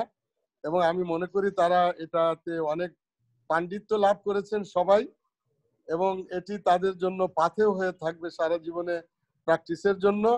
এবং আমরা যখনই আমাদের সঙ্গে যে কোনো ভাবে দেখা হবে আপনারা আমাদেরকে জানাবেন এবং আমাদের সঙ্গে যোগাযোগ রাখবেন। এবং এই যে আজকে বিডি ফিজিশিয়ানস এর যে প্ল্যাটফর্ম, এখানে হেলথ কেয়ার ফার্মাসিউটিক্যালস তার একটি বিরাট ভূমিকা। এরা কিন্তু একটি সুন্দর কাজ করলো, আমাদের যে জিপি ভাইদেরকে আমাদের সঙ্গে পরিচিত করিয়ে দিয়ে হেলালের মাধ্যমে তাদের যে লব্ধ জ্ঞান, তাদের যে জ্ঞানের পরিধি, এটিতে তারা সমৃদ্ধ হলেন। এবং হেলথ কেয়ার এই মহতি কাজের জন্য আমি হেলথ কেয়ারকে অনেক ধন্যবাদ এবং সাধুবাদ জানাই। হেলালকে আমার অন্তরের অন্তঃস্থল থেকে আমি আশীর্বাদ করি। আমি সবসময় বলি যে আমার মতো বয়স যখন হেলালের হবে তখন হেলাল বাংলাদেশের এই সীমানা ছাড়িয়ে সারা বিশ্বের সব জায়গায় তার নাম ধাম বিস্তৃতি লাভ করবে, আমি আশীর্বাদ করি। এটা এই বলে আমি আজকে সবাইকে শুভরাত্রি জানিয়ে, আমার যে সমস্ত বন্ধু জিপি বন্ধুরা যারা দূর দূরান্ত থেকে আমাদের সঙ্গে মিলিত হয়েছেন, আমাদের আজকের এই যে টেকনিক্যাল পার্টটা, আমাদেরকে যে ওয়েবিনারের যে টেকনিক্যাল আসপেক্টটা যারা আমাদেরকে সহযোগিতা করলেন, এবং আমাদের সৈয়দ শামস অনেক সুন্দর উপস্থাপন করেছেন, এবং আমাদের সবাই ধন্যবাদ পাওয়ার যোগ্য। সবাইকে আকণ্ঠ ধন্যবাদ জানিয়ে আমি কৃতজ্ঞতা জানিয়ে শেষ করছি। আসসালামু আলাইকুম। অনেক ওয়েবিনারটা লাইভটা ক্লোজ করে দেবো, আমরা 2-3 মিনিট কথা